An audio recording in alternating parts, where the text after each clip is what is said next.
Welcome, नमस्कार, स्वागत है आपका आज के इस व्याख्यान में, डिस्कशन में। और मैं डॉक्टर मंजेश कुमार आपके लिए सिविल सेवा मुख्य परीक्षा सिविल सर्विसेज मेंस एग्जामिनेशन 2021 में पूछे गए प्रश्नों पर चर्चा करने के लिए आया हूं। और इंडियन कॉन्स्टिट्यूशन एंड पॉलिटी जो जनरल स्टडीज का पेपर 2 का एक बड़ा ही महत्वपूर्ण खंड है, उसका बहुत ही इंपॉर्टेंट सेगमेंट है। उसमें जो प्रश्न पूछे गए हैं उस पर हम लोग चर्चा करेंगे कि वो प्रश्न क्या हैं और उसके उत्तर हमें किस प्रकार करने चाहिए। तो चलिए आज की चर्चा को शुरू करते हैं। और पॉलिटी के संबंध जो प्रश्न है उसके स्लाइड्स आपके सामने हैं। तो पहला प्रश्न जो पॉलिटी से संबंधित है वो आपके स्क्रीन पे है। एक बार मैं इसको पढ़ता हूं। संवैधानिक नैतिकता की जड़ संविधान में ही निहित है और इसके तात्विक फलकों पर आधारित है। संवैधानिक नैतिकता के सिद्धांत की प्रासंगिक न्यायिक निर्णयों की सहायता से विवेचना कीजिए। इंग्लिश में देखिए, constitutional morality is rooted in the constitution itself and is found on it's essential facets. Explain the doctrine of constitutional morality with the help of relevant judicial decisions. ये सवाल क्या कहता है? सवाल में सबसे पहले जिस चीज की बात है वो है संवैधानिक नैतिकता। और संवैधानिक नैतिकता की जड़ें संविधान में निहित है और इसके तात्विक फलक, और तात्विक फलक को अगर आप अंग्रेजी में देखें तो एसेंशियल फेसेट पर आधारित है। इसका मतलब पहली पंक्ति का अर्थ यह है कि भारत में संवैधानिक नैतिकता, कॉन्स्टिट्यूशनल मोरालिटी का स्रोत भारत का संविधान है और यह भारत के संविधान का बड़ा ही एसेंशियल का मतलब कि बहुत ही महत्वपूर्ण, इसका सारभूत और उन सारभूत हिस्सों में पाया जाता है। तो संवैधानिक नैतिकता संविधान में है और संविधान के बहुत ही आधारभूत हिस्से में यह शामिल है। और आगे दूसरी लाइन है कि संवैधानिक नैतिकता के सिद्धांत की प्रासंगिक न्यायिक निर्णयों की सहायता से विवेचना कीजिए। जो जुडिशियल प्रोनाउंसमेंट्स हैं, जो न्यायालय के निर्णय हैं, उसके आधार पर संवैधानिक नैतिकता की क्या व्याख्याएं हुई हैं। इसका मतलब यदि हम इस प्रश्न को देखें तो प्रश्न में 3 हिस्से होने चाहिए आपके उत्तर में इस प्रश्न के अनुसार। सबसे पहले इंट्रोडक्टरी हिस्से में हमें बताना है कि संवैधानिक नैतिकता क्या होती है।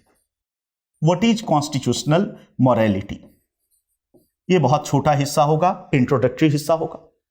फिर सेकेंड हमें बताना है कि संवैधानिक नैतिकता का स्रोत संविधान है, क्योंकि इसकी जड़ कहां निहित है प्रश्न के अनुसार? संविधान में है। और संविधान का यह बड़ा ही तात्विक हिस्सा है, मतलब बहुत ही जरूरी हिस्सा है संवैधानिक नैतिकता। तो दूसरे हिस्से में बताना होगा कि कहां पे संवैधानिक नैतिकता है, संविधान में कहां है। और फिर तीसरा कि न्यायिक निर्णयों में इसकी व्याख्या किस प्रकार हुई है। संवैधानिक नैतिकता की न्यायिक निर्णयों में व्याख्या किस प्रकार हुई है। तो प्रश्न के अनुरूप ये 3 महत्वपूर्ण बातें बनती हैं। संवैधानिक नैतिकता क्या है, इसका स्रोत संविधान में है, यह दिखाना है, और बहुत ही महत्वपूर्ण तात्विक हिस्सा है, एसेंशियल है। और तीसरा कि न्यायालय ने अपने निर्णयों में संवैधानिक नैतिकता की किस प्रकार व्याख्या की है। इस प्रश्न को समझने के लिए थोड़ा सा हमें विस्तारित होना पड़ेगा। इसको प्रश्न के लिहाज से भी हम लोग फॉर्मेटिंग करेंगे, बट थोड़ा सा इस पर मैं डिस्कशन करना चाहता हूं। यहां देखो कि प्रश्न क्या है, नैतिकता, और उसके आगे एक शब्द जुड़ा हुआ है संवैधानिक नैतिकता, कॉन्स्टिट्यूशनल मोरालिटी। तो संवैधानिक नैतिकता को जानने के लिए सबसे पहले हमें जानना चाहिए कि नैतिकता क्या होती है, मोरालिटी क्या होती है, व्हाट इज मोरालिटी। और नैतिकता की यदि सरलतम शब्दों में व्याख्या की जाए कि व्हाट इज मोरालिटी, तो हम कह सकते हैं कि जो उचित और अनुचित, राइट और रॉन्ग के बारे में बताती है, वो सिद्धांत नैतिकता है। इसका मतलब नैतिकता का संबंध हमेशा राइट और रॉन्ग से। क्या करना उचित है वह नैतिक है, और जो करना अनुचित है, गलत है, वह अनैतिक है। इसका मतलब नैतिकता और अनैतिकता को सामान्यतः हम करणीय और अकरणीय के रूप में देखते हैं, worth doing and worth not doing. जो मुझे करना चाहिए वो नैतिकता है, और जिस कार्य को करने से मुझे बचना चाहिए, नहीं करना चाहिए, वह अनैतिक है। उचित और अनुचित की बात है। जैसे सामान्य जीवन में हम कहते हैं कि किसी की हत्या करना अनैतिक कार्य है क्योंकि वो मुझे नहीं करना चाहिए, और गरीबों की सहायता करना, प्राणी मात्र से प्रेम करना एक नैतिक कृत्य है, नैतिक मूल्य है। तो नैतिकता का संबंध राइट और रॉन्ग, उचित अनुचित से। यहां यह प्रश्न सदैव, और आज से ही नहीं, जब से राजनीतिक दर्शन की शुरुआत होती है तब से इस प्रश्न पर विचार किया जा रहा है कि यह कहना बड़ा आसान है कि उचित और अनुचित, लेकिन उचित और अनुचित का क्या कोई वस्तुनिष्ठ मापदंड, कोई ऑब्जेक्टिव क्राइटेरिया पॉसिबल है? क्योंकि उचित और अनुचित अपने आप में व्यक्तियों के अनुसार बदलते रहते हैं, विचारधाराओं के अनुसार बदलते रहते हैं, समय विशेष, स्थान विशेष, काल विशेष में बदलते रहते हैं। भाई जो मोदी जी के लिए उचित है वो केजरीवाल साहब के लिए अनुचित है, सीधी सी बात है। तो सवाल उठता है कि उचित अनुचित कैसे निर्धारित होगा? परंपरागत समाजों में, मैं कह रहा हूं कि परंपरागत समाजों में जो नैतिकता है या उचित अनुचित है वो आमतौर पर धर्म से निर्धारित होते रहे हैं। इसका मतलब उचित और अनुचित का क्राइटेरिया समाजों में सामान्यतः किसको मान लिया गया? धर्म ग्रंथों को, कि गीता में भगवान कृष्ण ने यह कहा है इसलिए यह करणीय है, इसलिए यह नैतिक है, इसलिए इसको मानो। और इसको हमारे शास्त्रों में, वेदों में, कुरान में, बाइबल में गलत बताया गया है, इसीलिए यह अनुचित है। तो नैतिकता का एक स्रोत कहां से मिलता है? धर्म से। अभी तक के समाजों की स्थिति, मैं कह रहा हूं दर्शन में इस पर बड़ा डिबेट हुआ है। इसी प्रकार नैतिकता का दूसरा स्रोत हम कह सकते हैं परंपराएं और रीति रिवाज भी नैतिकता का स्रोत समाजों में होती हैं। लोग कहते हैं कि परंपरागत रूप से यह चला आ रहा है, हमारी परंपरा है और इसलिए यह होनी चाहिए। तो यह बहुत संक्षेप में हमने देखा कि नैतिकता क्या है।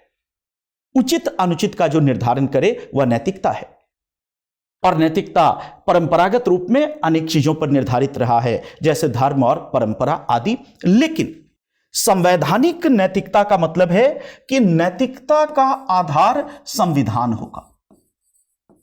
और नैतिकता का मतलब हमने पहले ही देखा, उचित अनुचित। तो संवैधानिक नैतिकता का सिद्धांत कहता है कि उचित अनुचित का निर्धारण कोई धर्म ग्रंथ नहीं करेगा, सही गलत धर्म ग्रंथ से नहीं होगा, परंपरा से नहीं होगा, बल्कि उचित अनुचित का निर्धारण संविधान करेगा। और संविधान के आदर्शों, संविधान के मूल्यों के अनुरूप जो भी चीज है भारत में उसको नैतिक माना जाना चाहिए। यह संवैधानिक नैतिकता का सिद्धांत कहता है, कॉन्स्टिट्यूशनल मोरालिटी। इसका मतलब संविधान के मूल्य सर्वोच्च है। संविधान में जिसको स्वीकृति मिली हुई है वही इस देश में सर्वोच्च नैतिकता होनी चाहिए। और अगर धर्म की नैतिकता, धर्म पर आधारित सामाजिक नैतिकता संविधान पर आधारित नैतिकता से टकराती है तो भारत में संवैधानिक नैतिकता का सिद्धांत कहेगा कि संविधान सर्वोपरि होगा। मान लो कोई रिलीजन धर्म के आधार पर स्त्रियों के साथ भेदभावपूर्ण व्यवहार की बात करता है, जैसे हमने देखा तलाक बिद्दत को सुप्रीम कोर्ट ने रद्द किया। क्यों? क्योंकि भले ही धर्म की नैतिकता से वो सपोर्टेड है बट संविधान की नैतिकता से टकरा गया। अस्पृश्यता भले ही धर्म ग्रंथों के आधार पर सही ठहराई गई हो, आर्टिकल 17 से टकरा जाएगा। तो संवैधानिक नैतिकता का मतलब है कि उचित अनुचित का निर्धारण भी संविधान के मूल्यों के आधार पर होना चाहिए। तो पहली चीज हमने देखी कि संवैधानिक नैतिकता क्या है। अब दूसरी बात आती है कि संवैधानिक नैतिकता का स्रोत भारत का संविधान है और बड़ा ही उसका महत्वपूर्ण हिस्सा है संविधान का संवैधानिक नैतिकता। तो सबसे पहली बात ध्यान रखना है कि भारत के संविधान में कहीं भी कॉन्स्टिट्यूशनल मोरालिटी जैसा कोई शब्द नहीं है, और भारत के संविधान में कहीं भी कॉन्स्टिट्यूशनल मोरालिटी की कोई थियरी भी नहीं है। न तो संवैधानिक नैतिकता शब्द है और न ही संवैधानिक नैतिकता का कोई सिद्धांत भारत के संविधान में है। नैतिकता शब्द है, भारत के संविधान में नैतिकता शब्द कई जगह प्रयोग में आया है। जैसे आर्टिकल 25 जब हम पढ़ते हैं तो धार्मिक स्वतंत्रता पर एक सीमा नैतिकता या सदाचार है, मोरालिटी। आर्टिकल 26 जब पढ़ते हैं तो वहां भी तो कई जगह नैतिकता शब्द है, लेकिन संवैधानिक नैतिकता नहीं। तो स्पष्ट तौर पर भले ही भारत के संविधान में संवैधानिक नैतिकता शब्द का प्रयोग नहीं है, लेकिन फिर भी हम कहेंगे कि हमारे संविधान के कुछ तात्विक हिस्से, अब देखो तात्विक का अर्थ यहां क्या होगा। तात्विक का मतलब उसका एसेंशियल फीचर, बहुत ही इंपॉर्टेंट हिस्सा संविधान का। जैसे हम 4 ऐसे प्रावधानों की बात कर सकते हैं: प्रस्तावना, मौलिक अधिकार, राज्य के नीति निदेशक तत्व या डीपीएसपी, राज्य के नीति निदेशक तत्व, और मौलिक कर्तव्य।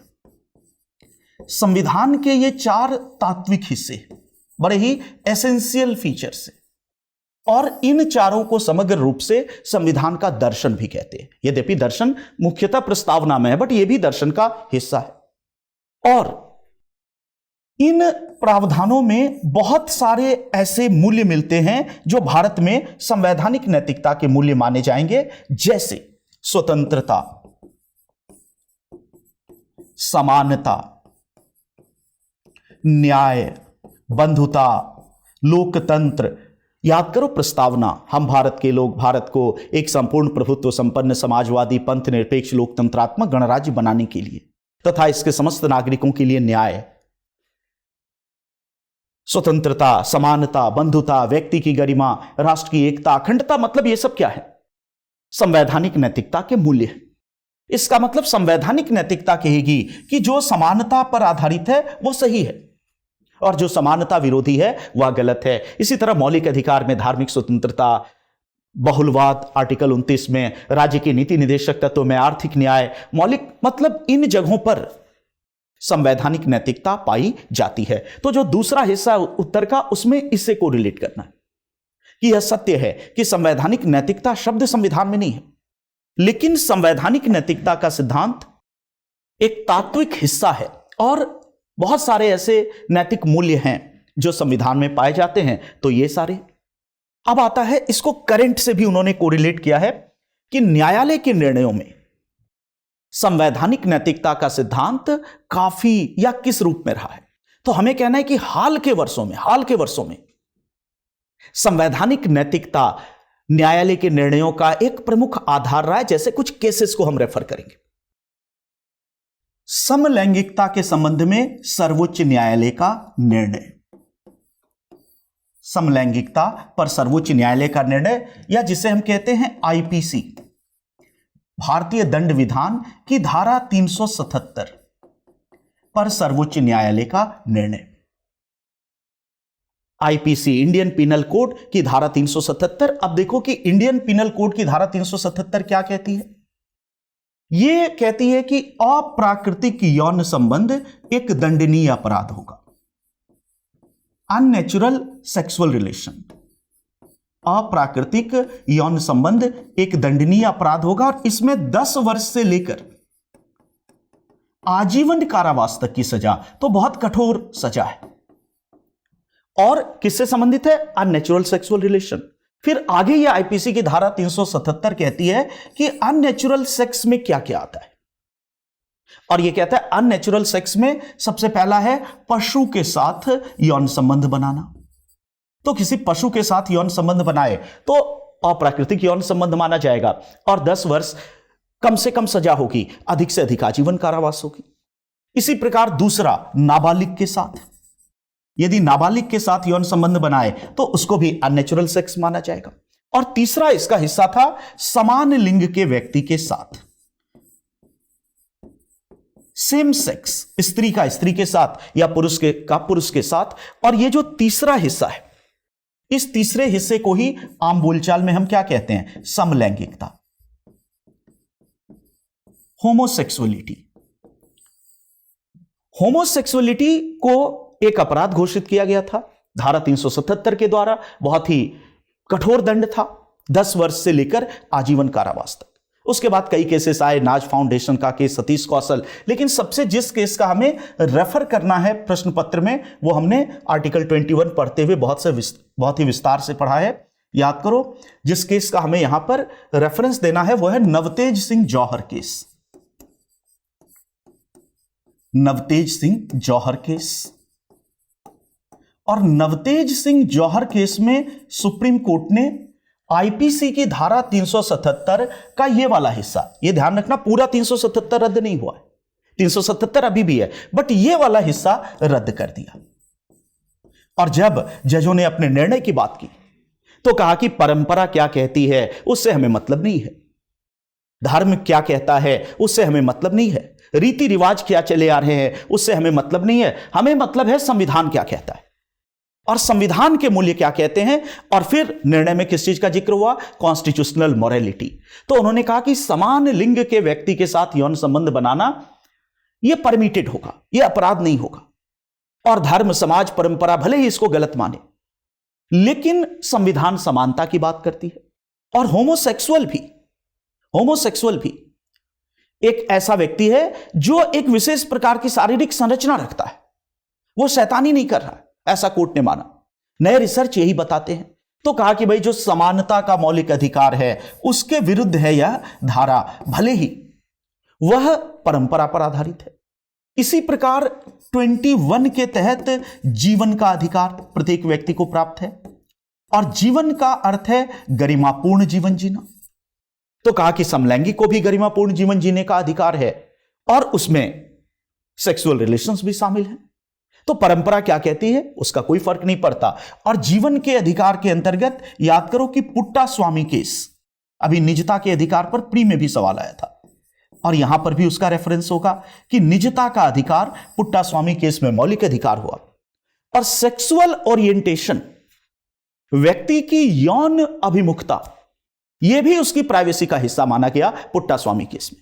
इसका मतलब व्यक्ति किस प्रकार के सेक्सुअल पार्टनर का चुनाव करता है, स्वेच्छा होनी चाहिए, चाहे समान लिंग है या विषम लिंग है, यह उसका फंडामेंटल राइट है। तो इस तरह से यहां पर इसको रद्द किया गया। और इसके मूल में कौन सा सिद्धांत आया कि संवैधानिक नैतिकता, न्याय, स्वतंत्रता, व्यक्ति की गरिमा, वो चलेगा। तो पहला यह प्रोनाउंसमेंट दिखाना है शॉर्ट में कि समलैंगिकता को वैध ठहराना, इसके मूल में संवैधानिक नैतिकता का सिद्धांत है। इसी प्रकार दूसरा महत्वपूर्ण केस सबरीमाला से संबंधित विवाद में संवैधानिक नैतिकता का फिर जजों ने उल्लेख किया। सबरीमाला विवाद अनुच्छेद 25 और 26 के संदर्भ में बहुत विस्तार से हम इसको पढ़ते हैं। को सबरीमाला विवाद, सबरीमाला केरल में एक स्थान है जहां अयप्पा स्वामी का मंदिर है। जिस देवता का मंदिर है उस देवता का नाम है अयप्पा स्वामी। तो सबरीमाला में जिस देवता का मंदिर है वो अयप्पा स्वामी है और अयप्पा स्वामी की प्रकृति ऐसी है कि वे ब्रह्मचारी प्रकृति के देवता है। नेचर ऑफ डेटी ब्रह्मचारी। तो हिंदू रिलीजन में ईश्वर का भी मानवीकरण किया गया है। यहां अयप्पा स्वामी ब्रह्मचारी प्रकृति के देवता है और इसीलिए परंपरा अनुसार सबरीमाला में महिलाओं को, और उसमें भी जो युवा महिलाएं थी, मेंस्ट्रुएटिंग विमेन, रजस्वला महिलाएं, उनको अयप्पा स्वामी के मंदिर के गर्भगृह, जो मेन टेंपल का जगह है जहां देवता का विग्रह, प्रतिमा, तो प्रतिमा शब्द सामान्य होती है, ईश्वर के संदर्भ में हम क्या कहते हैं, विग्रह। तो जहां देवता का विग्रह या डेटी स्थापित है वहां जाने की मनाही थी। रीजन ये था। लेकिन और इसी को सही ठहराने के लिए केरल विधानमंडल ने एक कानून बना दिया था 1965 में, जिसमें इस बात को सही ठहराया गया कि महिलाएं नहीं जा सकती। और केरल विधानमंडल का कानून 1965 का कहता है कि 10 वर्ष से लेकर 50 वर्ष की उम्र की महिला अयप्पा स्वामी के मंदिर में नहीं जा सकती, सबरीमाला में नहीं जा सकती। यह चला रहा था, लेकिन फिर दिखाएंगे कि एक केस आता है, Indian young lawyers association case. Indian young lawyers association case. और इसमें सुप्रीम कोर्ट ने केरल विधानमंडल के इस कानून को रद्द कर दिया, केरल विधानमंडल के कानून को खत्म कर दिया और अब निर्धारित किया कि प्रत्येक उम्र की महिला प्रत्येक उम्र की महिला सबरीमाला के मंदिर में जा सकती है और अयप्पा स्वामी की पूजा कर सकती है। फिर वही बात आ गई कि धर्म परंपरा के अनुसार देवता की प्रकृति ब्रह्मचारी थी, तो यह अनैतिक मानता था समाज। लेकिन न्यायालय ने कहा कि संविधान के मूल्यों के अनुरूप होगा कि हम महिलाओं को भी वहां जाने की अनुमति दें। और फिर वही बात आ गई कि समानता का अधिकार एक मौलिक अधिकार है। प्रस्तावना हो, फंडामेंटल राइट हो, हर जगह समानता, और उसके तहत लिंग समानता भी शामिल है। तो लिंग समानता एक संवैधानिक नैतिकता का हिस्सा है, और अगर कोई रिलीजन उसके अगेंस्ट जाता है तो उसको रिलीजन का हिस्सा मान्य नहीं होगा। तो समानता। इसी प्रकार उन्होंने कहा कि आर्टिकल 25 के तहत प्रत्येक व्यक्ति को, देखो अनुच्छेद 25 कहता है कि प्रत्येक व्यक्ति शब्द एवरी पर्सन, प्रत्येक व्यक्ति को अपने धर्म को मानने, आचरण करने और प्रचार करने की स्वतंत्रता होगी। तो यहां आचरण शब्द बड़ा इंपॉर्टेंट निकला, टू प्रैक्टाइज। इसका मतलब प्रत्येक व्यक्ति को भारत में यह अधिकार है कि अपने रिलीजन के अनुसार आचरण करे, पूजा पाठ, जो भी नमाज, जो भी करना है करे। तो कहा कि प्रत्येक व्यक्ति शब्द है, पुरुष नहीं है। और अगर संविधान व्यक्ति की बात करता है तो महिला को भी अपनी इच्छा अनुसार धार्मिक आचरण का अधिकार है। तो कोई महिला अगर अयप्पा स्वामी में श्रद्धा रखती है तो उसको अयप्पा स्वामी के गर्भगृह में, मंदिर में जाकर पूजा करने का अधिकार है। और इस तरह से यहां भी किसके आधार पर सही ठहराया? संवैधानिक नैतिकता, कॉन्स्टिट्यूशनल मोरालिटी। उन्होंने कहा कि संविधान के मूल्य सर्वोच्च है और धर्म ग्रंथ यदि उसमें आड़े आता है तो धार्मिक नैतिकता नहीं चलेगी। इसी तरह का एक बहुत ही इंपॉर्टेंट केस हुआ था, जोसेफ साइने केस। जोसेफ साइने केस। और जोसेफ साइने केस में आईपीसी, भारतीय दंड संहिता की धारा 497 को सुप्रीम कोर्ट ने रद्द कर दिया। और इसी के द्वारा आम बोलचाल में जिसे हम कहते हैं व्यभिचार,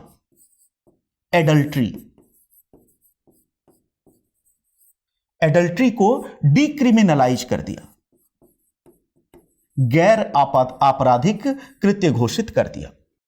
व्यभिचार या एडल्ट्री को डिक्रिमिनलाइज कर दिया, गैर आपराधिक कृत्य घोषित किया। इसका मतलब पहले एडल्ट्री या व्यभिचार गलत माना जाता था। अब न्यायालय ने कहा कि व्यभिचार को हमारे कानून में जो 497 में परिभाषित किया गया था कि किसी विवाहित महिला के साथ उसके पति की सहमति के बिना अगर यौन संबंध बनाए जाते हैं तो व्यभिचार है और ऐसे व्यक्ति को दंड दिया जाएगा। महिला को दंड देने की बात नहीं थी, तो उन्होंने फिर माना कि व्यभिचार भले ही समाज गलत मानता हो, लेकिन संविधान में उन्होंने तर्क दिए कि यह धारा भेदभाव मूलक है, क्योंकि महिला को पुरुष की संपत्ति एक प्रकार से घोषित करता है कि पति की सहमति हो तो यौन संबंध बन सकते, और पति की सहमति ना हो तो मुकदमा नहीं कर सकता। इसका मतलब महिला को पुरुष की संपत्ति मानता है। तो व्यभिचार को भी जब रद्द किया गया तो समाज में काफी शोरगुल हुआ। बट फिर वही बात आती है, संवैधानिक नैतिकता। इसी प्रकार शायरा बानो केस, सायरा बानो बनाम भारत संघ या सायरा बानो का ऐतिहासिक केस आप जानते ही हैं, थोड़ा सा इससे पुराना है, जिसमें तलाक बिद्दत, इंस्टेंट ट्रिपल तलाक को सुप्रीम कोर्ट ने असंवैधानिक घोषित किया, आपराधिक कृत्य घोषित किया। अब फिर वही बात है कि कुरान में भले ही वो एक नैतिक बात थी, लेकिन संविधान के आदर्शों से टकराता है। तो इस तरह के जो भी निर्णय हैं उसके आधार पर हमें दिखाना है कि संवैधानिक नैतिकता न्यायिक निर्णयों में काफी मजबूती से हाल के वर्षों में उभर कर आया है, जहां संविधान के मूल्यों को, धार्मिक मूल्यों पर, सामाजिक परंपराओं को न्यायाधीशों ने वरीयता दी है। और ऐसे बहुत सारे प्रावधान, बहुत सारे निर्णय दिए हैं जहां प्रचलित नैतिकता से अलग संविधान की सर्वोच्चता स्थापित करने का प्रयास किया गया है। यहां पर अभी पूछा नहीं, बट आगे के लिए एक शब्द और इंपॉर्टेंट होता है, उसको याद रखना कि संवैधानिक नैतिकता के सिद्धांत के साथ एक और सिद्धांत जुड़ा हुआ है, वह है ट्रांसफॉर्मेटिव कॉन्स्टिट्यूशनलिज्म का सिद्धांत। तो अगर थोड़ा सा अंतिम में हम एक आध लाइन इस पर लिख पाए, रूपांतरकारी संविधानवाद का सिद्धांत, तो जैसे कहते हैं कि एक तड़का लग जाता है, तो वो वाली बात होगी, रूपांतरकारी संविधानवाद। इसका मतलब जहां भी जजों ने कॉन्स्टिट्यूशनल मोरालिटी की बात की है, जैसे सबरीमाला में, चाहे 377 होमोसेक्सुअलिटी में, तो उन्होंने उसके साथ इसका भी प्रयोग किया है, ट्रांसफॉर्मेटिव कॉन्स्टिट्यूशनलिज्म, रूपांतरकारी संविधान। इसका मतलब जज ये कह रहे हैं, न्यायालय ये कह रहा है कि संविधान का उद्देश्य रूढ़िवादी समाज को आधुनिक बनाना है। संविधान का उद्देश्य रूढ़िवादी समाज को आधुनिक बनाना है, और इसीलिए न्यायाधीश संविधान की वह व्याख्या करेंगे जो आधुनिक मूल्यों के अनुरूप है। तो ट्रांसफॉर्म करेगा यह कॉन्स्टिट्यूशन सोसाइटी को। इसी को कहते हैं ट्रांसफॉर्मेटिव कॉन्स्टिट्यूशनलिज्म, कि अब न्यायाधीशों का स्पष्ट मानना है कि हम रूढ़िवादी व्याख्या करने की बजाय ज्यादा ट्रांसफॉर्मेटिव आधुनिक व्याख्या करेंगे। इसका मतलब संविधान को आधुनिक संदर्भों में देखा जाएगा। इसके पीछे बड़े बड़े तर्क हैं, वो बड़ा लंबा मसला है, जहां पर कि यह मान्यता काम करती है कि भारत के परंपरागत समाज में हमने एक आधुनिक संविधान लाया।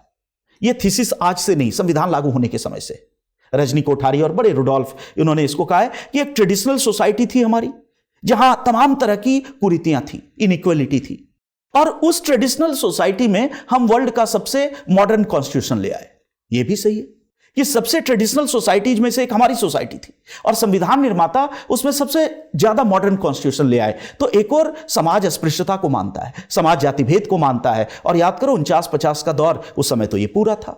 समाज लिंग भेद को मानता है, आज भी मानता है, और संविधान बिल्कुल आधुनिक है। तो अब जज वही कह रहे हैं कि उस परंपरागत समाज को इस आधुनिक संविधान की मदद से हम बदल देंगे, ट्रांसफॉर्मेटिव कॉन्स्टिट्यूशनलिज्म। तो इसको भी थोड़ा सा हमें एक्सप्लेन करना है। अब अगर इतनी चीजें हमें पता है तो इस प्रश्न का उत्तर हम बहुत आसानी से कर सकते हैं। और जैसा हमने कहा कि 3 हिस्से में हम अगर उत्तर को बांटें तो बहुत आसानी से, सबसे पहले बहुत शॉर्ट में दिखाएंगे कि संवैधानिक नैतिकता क्या है, तो 1-2 लाइनों में कि संविधान के मूल्य, इसका स्रोत संविधान है, तो यहां प्रस्तावना, मौलिक अधिकार, निदेशक, स्वतंत्रता, समानता, थोड़ा उसका वर्णन करेंगे, और न्यायिक निर्णयों में रेफरेंस देंगे हाल के कुछ निर्णयों का, और तब दिखाएंगे कि संवैधानिक नैतिकता का सिद्धांत एक अच्छा सिद्धांत है और इसके आधार पर भारत के समाज का आधुनिकीकरण होगा। तो यह पहला सवाल था जिसको हमने हल करने का प्रयास किया। अब अगले सवाल पर आते हैं। दूसरा सवाल देखो क्या है। भारत के 14वें वित्त आयोग, 14th फाइनेंस कमीशन, भारत के 14वें वित्त आयोग की संस्तुतियों ने राज्यों को अपनी राजकोषीय स्थिति सुधारने में कैसे सक्षम किया है? How have the recommendations of the 14th Finance Commission of India enabled the states to improve their fiscal position? इसका मतलब कह सकते हैं कि एक ऐसा प्रश्न है जो करंट पर आधारित है, और पहला सवाल जितना कॉन्सेप्चुअल था उसकी तुलना में यह सवाल फैक्ट्स पे ज्यादा आधारित है, करंट पर ज्यादा, और एक तरह से देखा जाए तो इकोनॉमी का यह ज्यादा सवाल है। हालांकि इसको पेपर 2 में पूछा है, क्योंकि आप देखो कि उस तरह का वाटर टाइट डिवीजन संभव नहीं है। तो पेपर 2 में पॉलिटी में हम वित्त आयोग के बारे में पढ़ते हैं, बट इसमें एक पर्टिकुलर वित्त आयोग की सिफारिश है, और वो सिफारिशें जो राज्यों को मजबूत बनाएंगी, वित्तीय स्वायत्तता देगी, उसके बारे में पूछा गया है। वित्त आयोग के बारे में हम सभी जानते हैं कि भारत के संविधान के आर्टिकल 280 में भारत के वित्त आयोग का उल्लेख है, फाइनेंस कमीशन ऑफ इंडिया, और आर्टिकल 280 कहता है कि राष्ट्रपति प्रत्येक 5वें वर्ष भारत के वित्त आयोग का गठन करेगा। तो गठन राष्ट्रपति करता है और हर 5 वर्ष में करता है। इसका कार्यकाल 5 वर्ष का होता है। फिर इसकी गठन आदि की बातें हैं। और वित्त आयोग के कार्य, तो भारत का संविधान वित्त आयोग के कई सारे कार्य बताता है। सबसे पहला और महत्वपूर्ण कार्य है केंद्र और राज्य के बीच कर से प्राप्त राजस्व, टैक्स रेवेन्यू के विभाजन के बारे में सलाह देना। इसका मतलब करों से जो आय होती है उसका कितना हिस्सा केंद्र के पास रहेगा और कितना हिस्सा राज्यों के पास जाएगा, यह भारत का वित्त आयोग बताएगा। इसी प्रकार दूसरा, राज्यों को दिए जाने वाले अनुदान, ग्रांट्स इन एड, सहायता अनुदान के विषय में परामर्श देना। तो करों में भी राज्यों को हिस्सा मिलता है। इसके अतिरिक्त कई ऐसे अवसर होते हैं जब राज्यों को अतिरिक्त सहायता की जरूरत पड़ती है। जैसे किसी राज्य में प्राकृतिक आपदा आ जाए तो उसको अनुदान की जरूरत पड़ती है। किसी राज्य में जनजातीय जनसंख्या ज्यादा है, उसके कल्याण के लिए योजना चलानी है, अनुदान की जरूरत पड़ती है। किसी राज्य में सामाजिक आर्थिक पिछड़ापन आदि की स्थिति हो जाए तो अनुदान। तो दूसरा है कि ये विशेषज्ञ बताएंगे कि अनुदान आदि किस प्रकार दिया जाए। और तीसरा कार्य है कि राष्ट्रपति द्वारा सौंपे जाने पर कोई अन्य कार्य करना, कोई अन्य कार्य करना। तो ये 3 कार्य तो थे ही। और 73वें और 74वें संशोधन के द्वारा कुछ नए कार्य भी जोड़े गए। अब याद करिए कि 73वां संशोधन पंचायती राज से संबंधित है। तो 73rd अमेंडमेंट कहता है कि भारत का वित्त आयोग राज्यों को यह परामर्श देगा, सुझाव देगा। किसको? राज्यों को, कि वे पंचायत के वित्तीय स्रोतों को पूरा करने के लिए अपनी संचित निधि में किस प्रकार वृद्धि करेंगे। यह इस संदर्भ में किया गया कि 73rd अमेंडमेंट के द्वारा हमने पंचायतों को संवैधानिक दर्जा दिया। तो राज्यों ने यह शिकायतें की कि हमारे वित्त पहले से ही कम है और अब हम पंचायत को वित्त देंगे तो हमारे पैसे तो कम हो जाएंगे। तो उसके संदर्भ में कहा गया कि भारत का वित्त आयोग राज्यों को सुझाव देगा कि आप किस प्रकार अपने संचित निधि का मतलब खजाना, राजकोष, तो आप किस प्रकार अपने आय के स्रोतों को बढ़ाओ ताकि पंचायतों के वित्तीय हितों को पूरा किया जा सके। और यही नगरपालिका के संदर्भ में, तो ये हम देखते हैं वित्त आयोग के कार्य। और इसके तहत भारत में हर 5 वर्ष में वित्त आयोग का गठन होता है। उसी के संदर्भ में पूछा गया है कि 14वें वित्त आयोग की अनुशंसाएं क्या है और वे कौन सी अनुशंसाएं हैं जो राज्यों को वित्तीय स्वायत्तता प्रदान करेंगी। कुछ 14वां वित्त आयोग 2013 में गठित किया गया और वाई.वी. रेड्डी इसके अध्यक्ष थे। और 14वें वित्त आयोग की सिफारिशें काफी महत्वपूर्ण हैं, जिसके द्वारा उन्होंने राज्यों को स्वायत्तता देने की बात की है। जैसे कुछ सिफारिशों को हम देखें जो राज्यों को स्वायत्तता प्रदान करती हैं, तो सबसे पहला और सबसे महत्वपूर्ण हिस्सा यह है कि जो करों से प्राप्त आय है, याद करो पहला कार्य क्या है कि कर से प्राप्त आय, उसका विभाजन।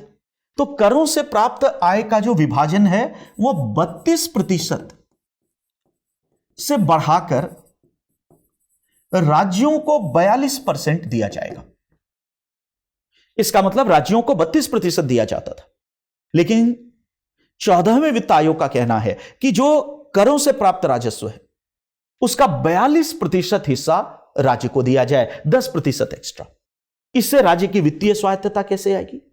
इस रूप में आएगी कि वित्तीय स्रोत राज्य के बढ़ गए, पहले 32% मिल रहा है, 42% मिल रहा है केंद्रीय करों में।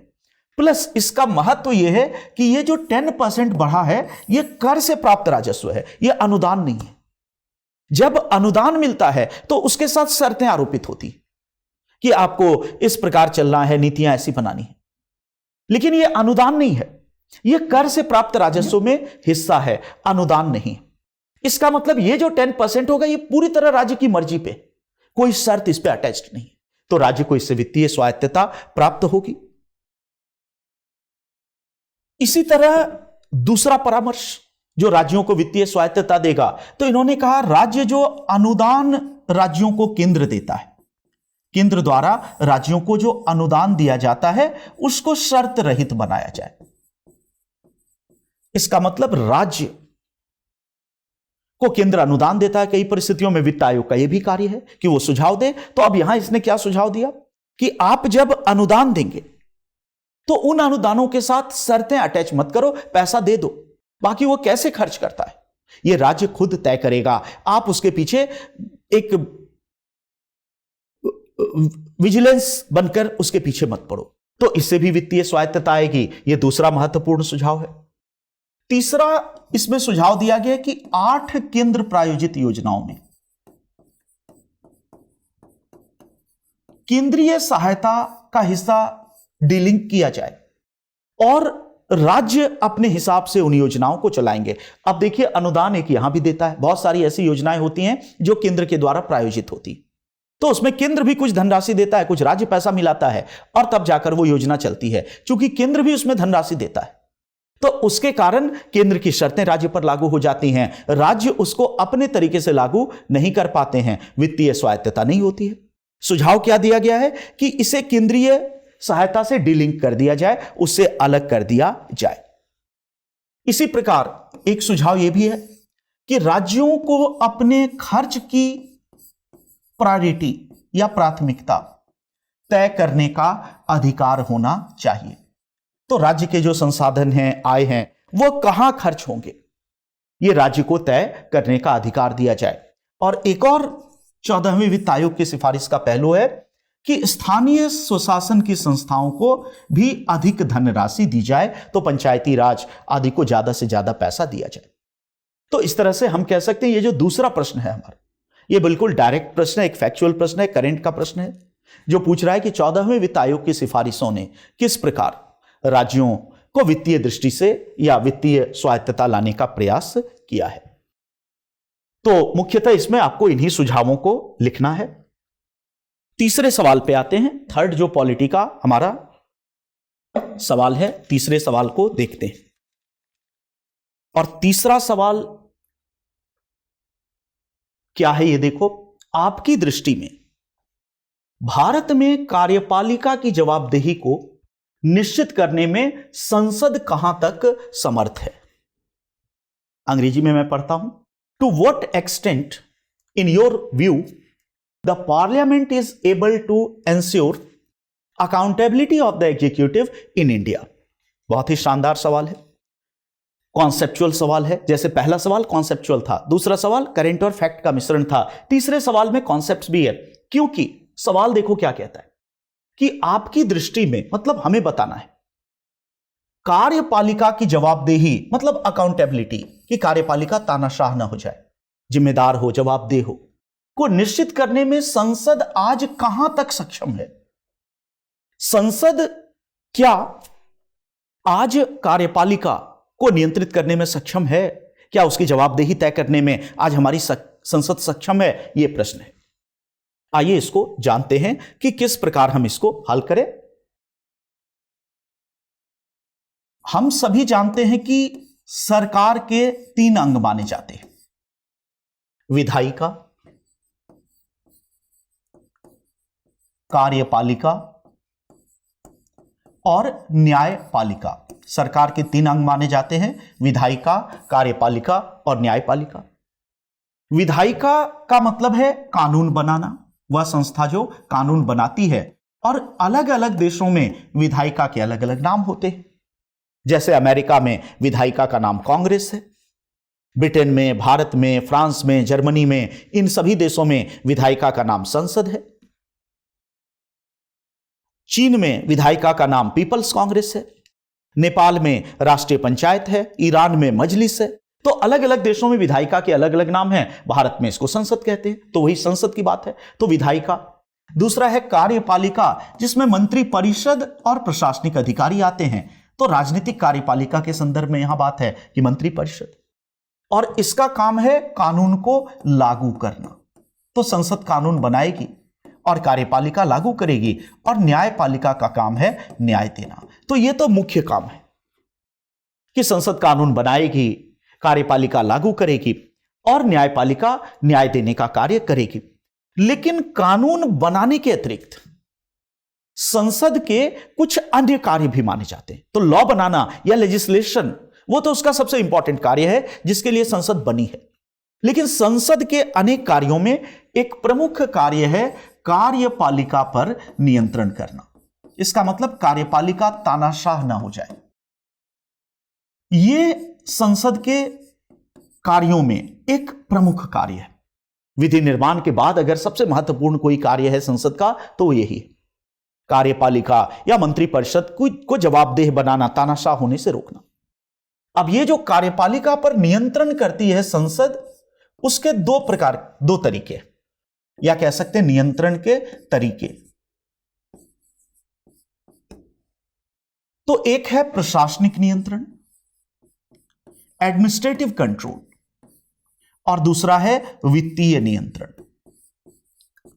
संसद कार्यपालिका पर 2 रूपों में नियंत्रण करती है, और उसको जवाबदेह बनाती है, तानाशाह होने से रोकती है। पहला है प्रशासनिक नियंत्रण या एग्जीक्यूटिव या एडमिनिस्ट्रेटिव कंट्रोल, जो संसद करती है। और दूसरा फाइनेंशियल कंट्रोल या वित्तीय नियंत्रण। अब देखो, प्रशासनिक नियंत्रण के अनेक साधन हैं।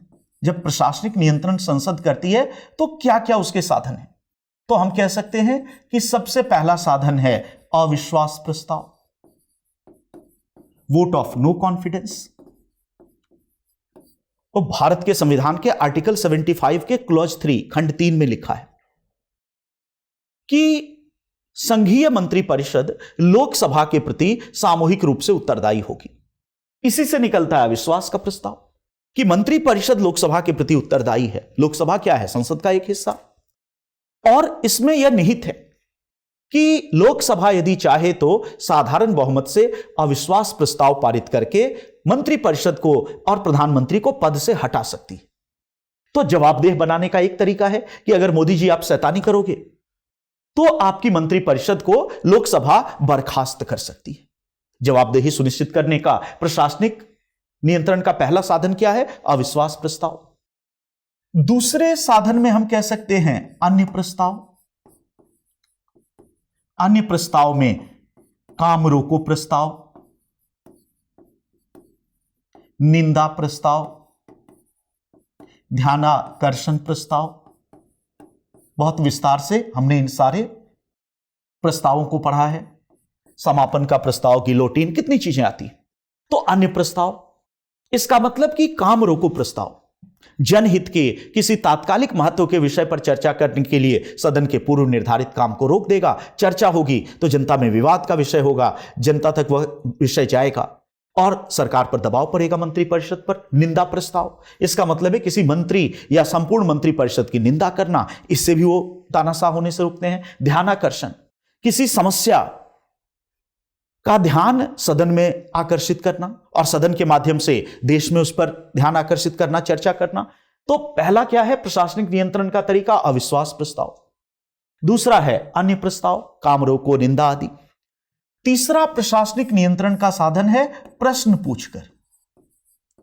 इसका मतलब कि इसके माध्यम से भी मंत्रीगण कंट्रोल में होते हैं और उनकी जवाबदेही सुनिश्चित होती है।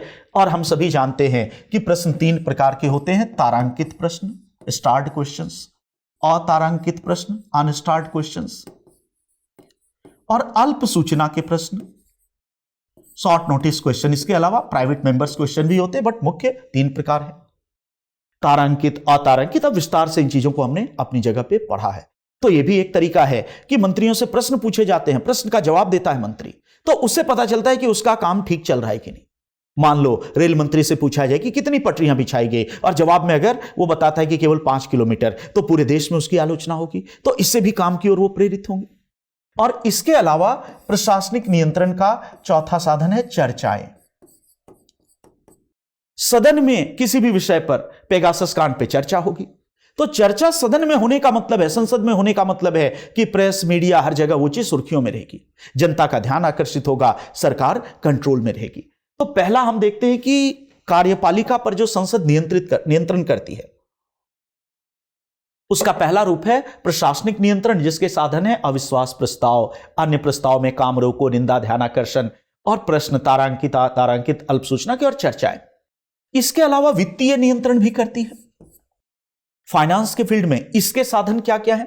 वित्तीय नियंत्रण का सबसे बड़ा साधन है बजट, क्योंकि बजट क्या है? एक वर्ष के सरकार के काम का लेखा जोखा। इसीलिए तो इसको एनुअल फाइनेंशियल स्टेटमेंट कहते हैं भारत के संविधान में, आर्टिकल 112 में। तो बजट के द्वारा ही तो सरकार की योजनाओं के लिए धन मिलता है, और यह बजट कौन पारित करेगी? संसद। तो बजट पारित ना करे तो सरकार की कोई योजना चल ही नहीं पाएगी, इससे सरकार को कंट्रोल में रखेगी। इसी प्रकार धन विधेयक, मनी बिल, जितने महत्वपूर्ण खर्च हैं सब धन विधेयक के माध्यम से होते हैं, और धन विधेयक संसद पारित करेगी। तो धन विधेयक पारित ही नहीं करेगी तो मोदी जी के पास पैसा नहीं आएगा, धन विधेयक के द्वारा। इसी तरह तीसरा महत्वपूर्ण साधन है कटौती प्रस्ताव, कट मोशन। कटौती प्रस्ताव का मतलब कि सरकार किसी योजना के लिए धनराशि मांगती है कि हमको सर्व शिक्षा अभियान के लिए इतना 1000 करोड़ रुपया दे दो, और संसद उसमें चाहे तो कटौती कर सकती है, लोकसभा कि नहीं इतना पैसा नहीं मिलेगा, कम मिलेगा, तो यह भी उसकी तानाशाही को रोकेगा कि आप अपना व्यवहार ठीक रखो। कटौती के कई रूप में आपको पता ही है, नीतिगत कटौती, आर्थिक कटौती, सांकेतिक कटौती, तो अभी वो डिस्कस करने का विषय नहीं है क्योंकि अभी प्रश्न डिस्कस हो रहा है, एक कक्षा नहीं है, बट आपको पता है कि उस तरह से वो होता है। और इसके अलावा संसदीय समितियां, पार्लियामेंट्री कमिटीज, जैसे यहां सबसे महत्वपूर्ण समिति इस संदर्भ में आएगी लोकलेखा समिति। तो लोकलेखा समिति संसद की समिति है, और जो भी सरकारी खर्च होता है उसका ऑडिट, उसकी जांच करता है सीएजी, और सीएजी की रिपोर्ट पर यह विचार करती है। तो सरकार को कंट्रोल करने के ये तरीके हैं। तो हमारे उत्तर का पहला हिस्सा तो यह होगा कि भारत के संसदीय लोकतंत्र में संसद को कई शक्तियां हैं जिसके द्वारा वह कार्यपालिका को जवाबदेह ठहराती है, उस पर नियंत्रण करती है। दो प्रकार से है, प्रशासनिक और वित्तीय, और यह सब दिखाना है। बट प्रश्न इसके साथ यह भी कहता है कि आज संसद समर्थ है कि नहीं। इसका मतलब संसद को पावर तो बहुत सारी है कि अविश्वास प्रस्ताव पारित कर दे, निंदा प्रस्ताव पारित कर दे, प्रश्न पूछे, चर्चा करे, धन विधेयक, इतनी ज्यादा पावर्स हैं। बट प्रश्न यह है कि व्यवहार में संसद समर्थ है कि नहीं। तो हम बताएंगे कि संसद के पास साधन तो बहुत सारे, लेकिन व्यवहार में संसदीय नियंत्रण कमजोर होता जा रहा है। व्यवहार में संसदीय नियंत्रण भारत में कमजोर होता जा रहा है। इसका मतलब संसद, सच्चाई यह है कि बहुत समर्थ नहीं है। और यह केवल भारत की बात नहीं है, यह पूरे वर्ल्ड वाइड एक फेनोमेना है। सेकेंड वर्ल्ड वॉर के बाद ज्यादा दिखा है।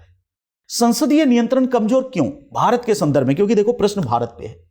यूरोप में जाएंगे तो ब्रिटिश डेमोक्रेसी जहां से हमने ये लिया है, तो चाहे आइवर जेनिंग्स हो, चाहे रैमजे म्योर हो, ये सब कहते हैं कि पार्लियामेंट्री डेमोक्रेसी नाम इनको मंजूर नहीं है।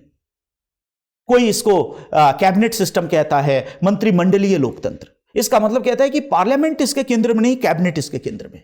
इसका मतलब कि पार्लियामेंट कैबिनेट को कंट्रोल करे, बट स्थिति उल्टी होती है। तो ब्रिटेन में भी यह चल रहा है, भारत में भी। संसदीय नियंत्रण कमजोर है क्यों? तो सबसे पहला और प्रमुख कारण है दल प्रणाली के आधार पर राजनीति का संचालन। क्यों संसद समर्थ नहीं है? तो दल प्रणाली के आधार पर राजनीति का संचालन। और थोड़ा सा यहां हमें जरूर रेफर करना है, प्रश्न चूंकि भारत पर है, तो एंटी डिफेक्शन लॉ को भी यहां पर हमें लाना है कि इसमें आग में घी डालने का काम करता है दल बदल विरोधी अधिनियम। इसका मतलब व्यावहारिकता यह है कि संसद में जो वोटिंग होती है, संसद में जो चर्चा होती है, डिबेट, वो सब किसके आधार पर होता है? पार्टी लाइन पे। तो बीजेपी वाले एक साथ वोट डालते हैं, कांग्रेस वाले एक साथ वोट डालते हैं, और इंडिपेंडेंट जनप्रतिनिधि, एक विचारक हुआ था जॉन स्टुअर्ट मिल, इसी तरह एडमंड बर्क, इन लोगों ने अपनी अपनी जगह पे स्वतंत्र जनप्रतिनिधि की बात की। बर्क ने तो यहां तक लिखा है कि जनप्रतिनिधि एक भौंपू नहीं है मतदाता का, वो अपने हिसाब से निर्णय लेगा। बट व्यवहारिक स्थिति यह है कि जनप्रतिनिधि स्वतंत्र नहीं है, और वो किसकी जकड़ में आज है? दल की जकड़ में। इसका मतलब, और उसको मजबूत बनाता है दल बदल विरोधी अधिनियम। हम जानते हैं कि ये जो 52वें संविधान संशोधन के द्वारा एंटी डिफेक्शन लॉ लाया गया 10वीं अनुसूची में, उसमें यह साफ साफ लिखा है कि कोई भी संसद का सदस्य या राज्य विधानमंडल का सदस्य दल के निर्देश के अनुसार ही सदन में वोट देगा। इसका मतलब यदि बीजेपी कहती है कि फलां प्रस्ताव के पक्ष में वोट डालो, तो बीजेपी के सांसदों को पक्ष में वोट डालना। अगर ना डाले तो क्या होगा? तो उसकी संसद की सदस्यता खत्म हो जाएगी। तो ये जो इतना सिस्टम बन गया है, इसका परिणाम यह होता है कि व्यवहार में इनमें से कोई भी चीज प्रभावी नहीं हो सकती। इसका मतलब अविश्वास प्रस्ताव संसद पारित कर सकती है, बट व्यवहार में नहीं करेगी। इसलिए नहीं करेगी कि राजनीति दलीय आधार पर चल रही है। तो क्या आज मोदी सरकार के खिलाफ अविश्वास प्रस्ताव पारित होगा? व्यवहार में नहीं होगा। कर सकता है, इसलिए नहीं करेगा कि दलीय आधार पर चल रहा है। एंटी डिफेक्शन लॉ के तहत वोटिंग के समय भी आदेश जारी कर देगा। इसी तरह यह प्रस्ताव भी सब बहुमत से पारित होते हैं दल के आधार पर। प्रश्न आदि का थोड़ा बहुत महत्व है, क्योंकि प्रश्न विपक्ष आदि के सदस्य भी पूछते हैं, पर जो बड़े नियंत्रण के साधन हैं वो नहीं रहे। इसी प्रकार बजट रिजेक्ट कभी नहीं होगा व्यवहार में, क्योंकि सरकार को बहुमत है। धन विधेयक कभी भी रिजेक्ट नहीं होगा, कटौती प्रस्ताव रिजेक्ट नहीं हो। व्यवहार की बात करें, और संसदीय समितियों में भी दलीय अनुपात में चीजें होती हैं। तो अगर बीजेपी का लोकसभा में बहुमत है, राज्यसभा में बहुमत है, तो लोक लेखा समिति में भी बीजेपी का बहुमत होगा। तो कहने का मतलब जिस प्रकार दलीय आधार पर राजनीति का संचालन हो रहा है, उसके कारण आज संसदीय नियंत्रण कमजोर होता जा रहा है। तो पहला यह हमें बताना कि संसद की समर्थता कम हो रही। दूसरा कारण देखो कि और क्यों संसद की समर्थता कम हो रही है, तो उसका एक बड़ा कारण है भारत के संदर्भ में यदि बात करें, संसद में कार्य दिवसों की घटती संख्या, संसद में कार्य दिवसों की घटती संख्या, वर्किंग डेज संसद में कम हो रहे। अभी आपने देखा पीछे भी साइन डाई हो गया। साइन डाई का मतलब अनिश्चितकालीन स्थगन। इसका मतलब कि सदन शोर शराबे आदि में, तो जो सदन में सत्र के दौरान काम का समय होता है, व्यवहार में काम हो नहीं पाता है, जिंदाबाद मुर्दाबाद के नारे लगते हैं और अंततः सदन निलंबित हो जाता है। तो इसके कारण भी यह प्रस्ताव आदि कहां से हो पाएगा। तीसरा हम कह सकते हैं कि जनप्रतिनिधियों का गिरता स्तर एक यह भी कारण है कि क्यों संसदीय नियंत्रण भारत में प्रभावी नहीं रहा। जनप्रतिनिधियों का गिरता स्तर, इसका मतलब प्रश्न आदि जनप्रतिनिधि पूछ सकता है, लेकिन उसके लिए उसको जागरूक होना पड़ेगा। चर्चाएं कर सकता है, बट आज चर्चा में वो स्तर नहीं है जो राम मनोहर लोहिया, जयप्रकाश नारायण और नेहरू जैसे लोगों के समय हुआ करता था। तो ये सारे कारण मिलाकर भारत के संदर्भ में यदि हम कहें तो कार्यपालिका पर प्रशासनिक नियंत्रण को कमजोर करते हैं। और लास्ट में हमें सुझाव में देना है कि उचित होगा कि इसके लिए नियम बनाए कि एक मिनिमम वर्किंग डेज तो होने ही चाहिए, सत्र में इतने दिन तक काम होना ही चाहिए। इसी तरह जनप्रतिनिधियों में अपराधीकरण आदि को रोकना और दल बदल विरोधी अधिनियम को थोड़ा सा हमें शिथिल करना होगा। यह बहुत कठोर है। तो अब देखते हैं कि यह प्रश्न, अब देखो कि आपकी दृष्टि में भारत में कार्यपालिका की जवाबदेही को निश्चित करने में संसद कहां तक समर्थ है। तो पहले बताएंगे कि संसद के अनेक कार्यों में कार्यपालिका को जवाबदेह बनाना भी है, और फिर ये दो चीजें बताएंगे कि प्रशासनिक नियंत्रण है, वित्तीय नियंत्रण है। ये सारा हमें शॉर्ट में बताना है, और लास्ट में बताएंगे कि इन कारणों से प्रभावशाली नहीं हो पा रहा है और इसमें सुधार करना जरूरी है। तो ये हमने देखा थर्ड सवाल या तीसरा सवाल। चौथे सवाल पर आते हैं।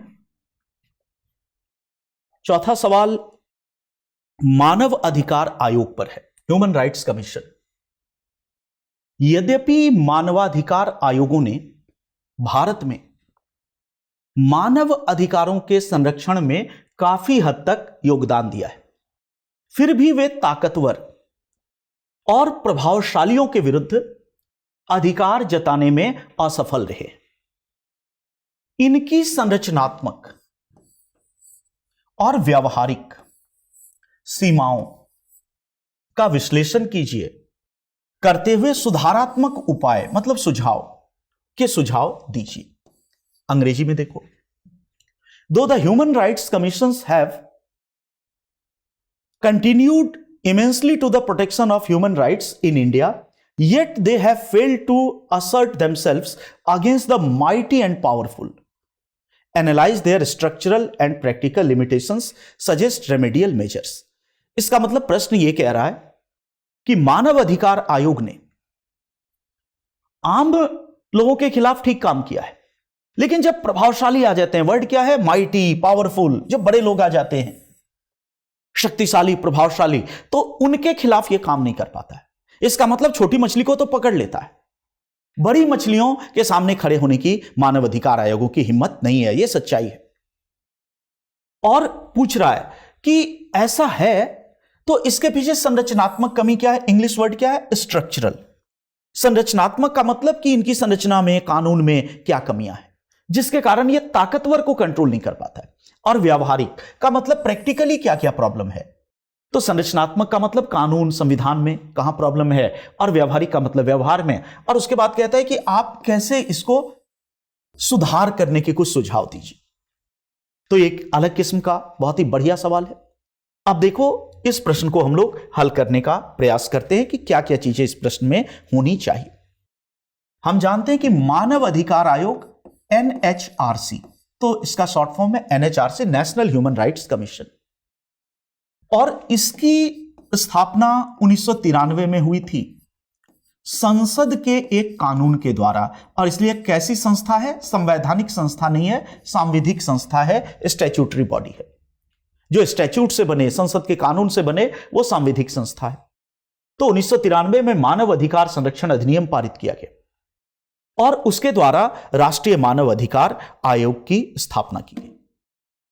इसके कार्य का बहुत व्यापक तरीके से इस अधिनियम में विस्तार किया है और हमने बहुत विस्तार से पढ़ा भी है, बताने की जरूरत नहीं है कि किसी व्यक्ति द्वारा शिकायत मिलने पर या अपनी पहल करके भी कहीं पर मानव अधिकार का उल्लंघन हो रहा है तो उसकी जांच करना, इन्वेस्टिगेट करना।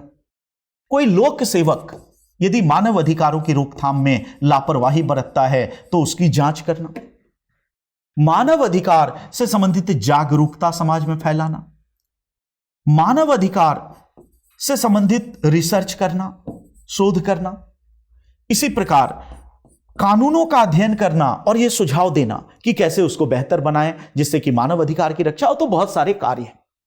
यहां प्रश्न कार्य पे नहीं है, बट इसका मुख्य कार्य क्या है? इन्वेस्टिगेट करना मानव अधिकार का जहां पर भी हनन होता है। अब आते हैं मुख्य जो प्रश्न पूछ रहा है कि इसकी संरचनात्मक और व्यावहारिक कमियां, इसकी संरचनात्मक और व्यावहारिक कमियां। तो सबसे पहले जानते हैं कि इसकी संरचनात्मक कमी क्या है।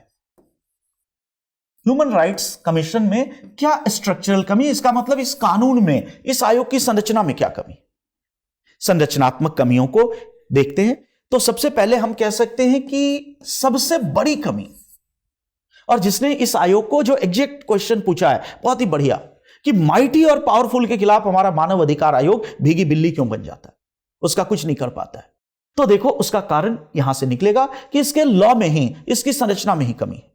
संरचनात्मक कमी में हम कह सकते हैं कि इसकी रचना और नियुक्ति की प्रक्रिया ऐसी है कि इसमें सत्ताधारी दल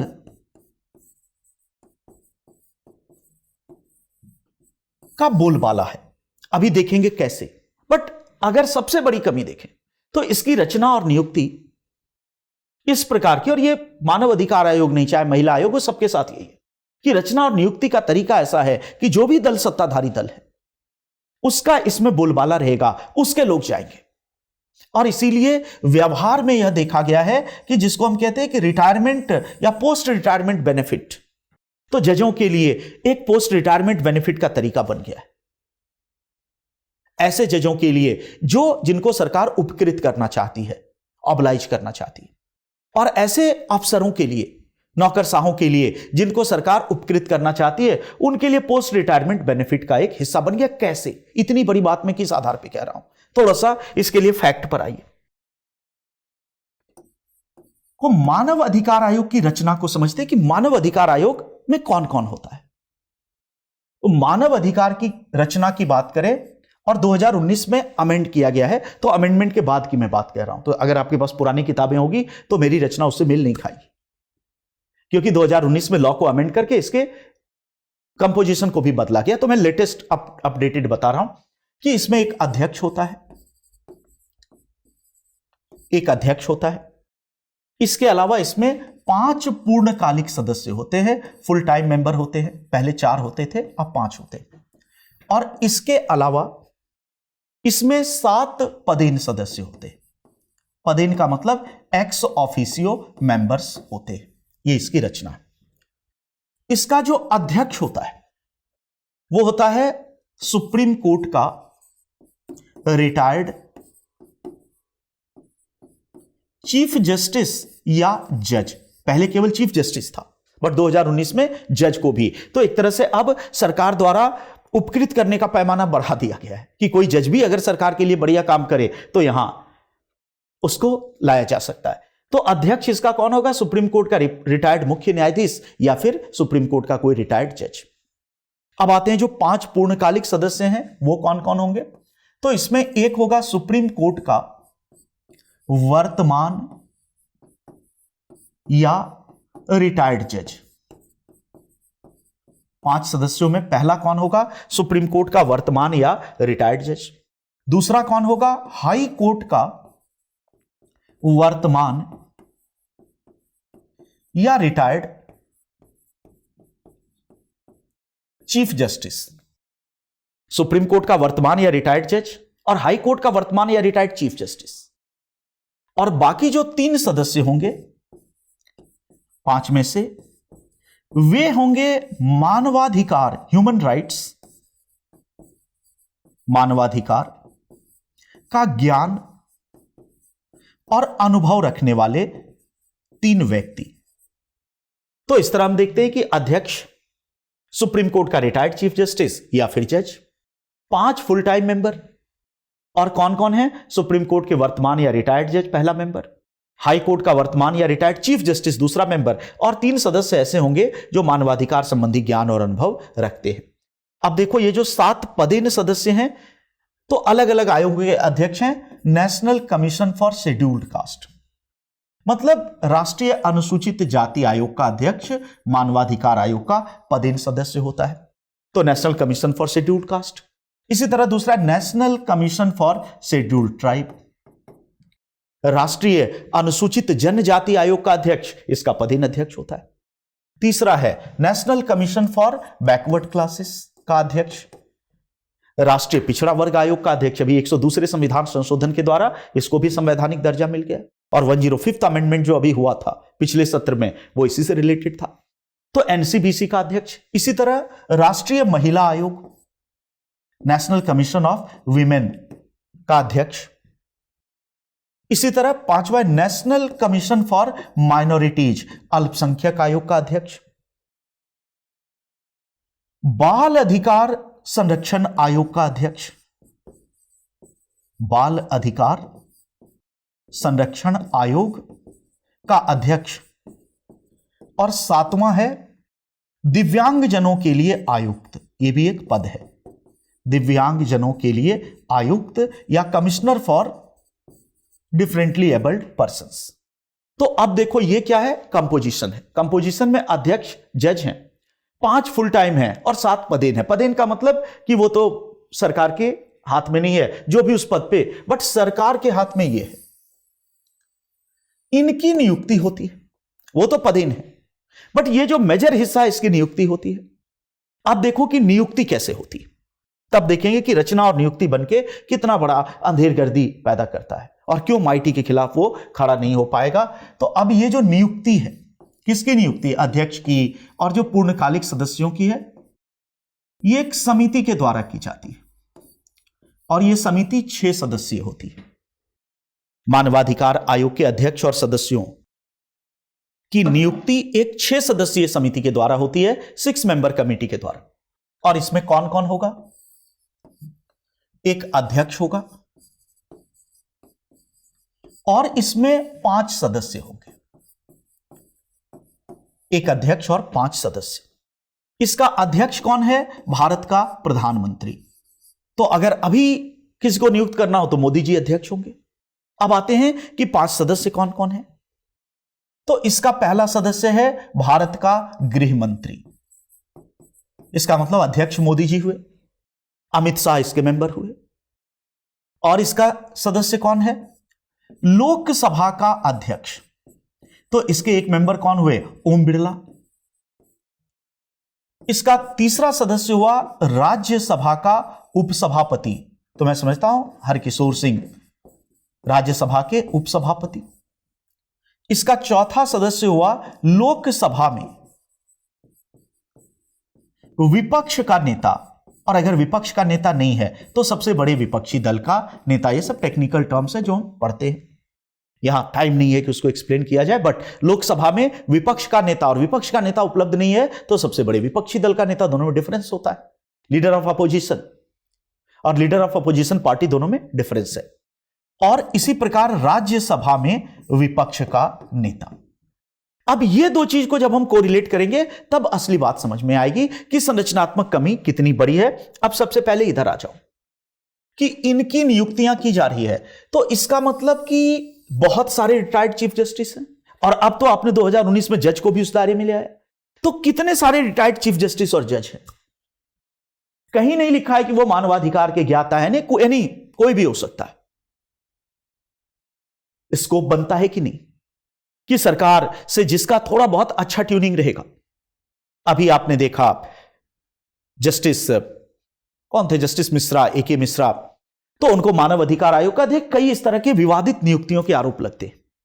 रंजन गोगोई साहब का राज्यसभा में मनोनयन हुआ, एक दूसरा ये भी उनको दिया जा सकता था, भविष्य में भी दिया जा सकता है। तो कहने का मतलब कि सुप्रीम कोर्ट का रिटायर्ड चीफ जस्टिस या जज, और कितने सारे रिटायर्ड हैं, तो किसी को अध्यक्ष बनाएगा।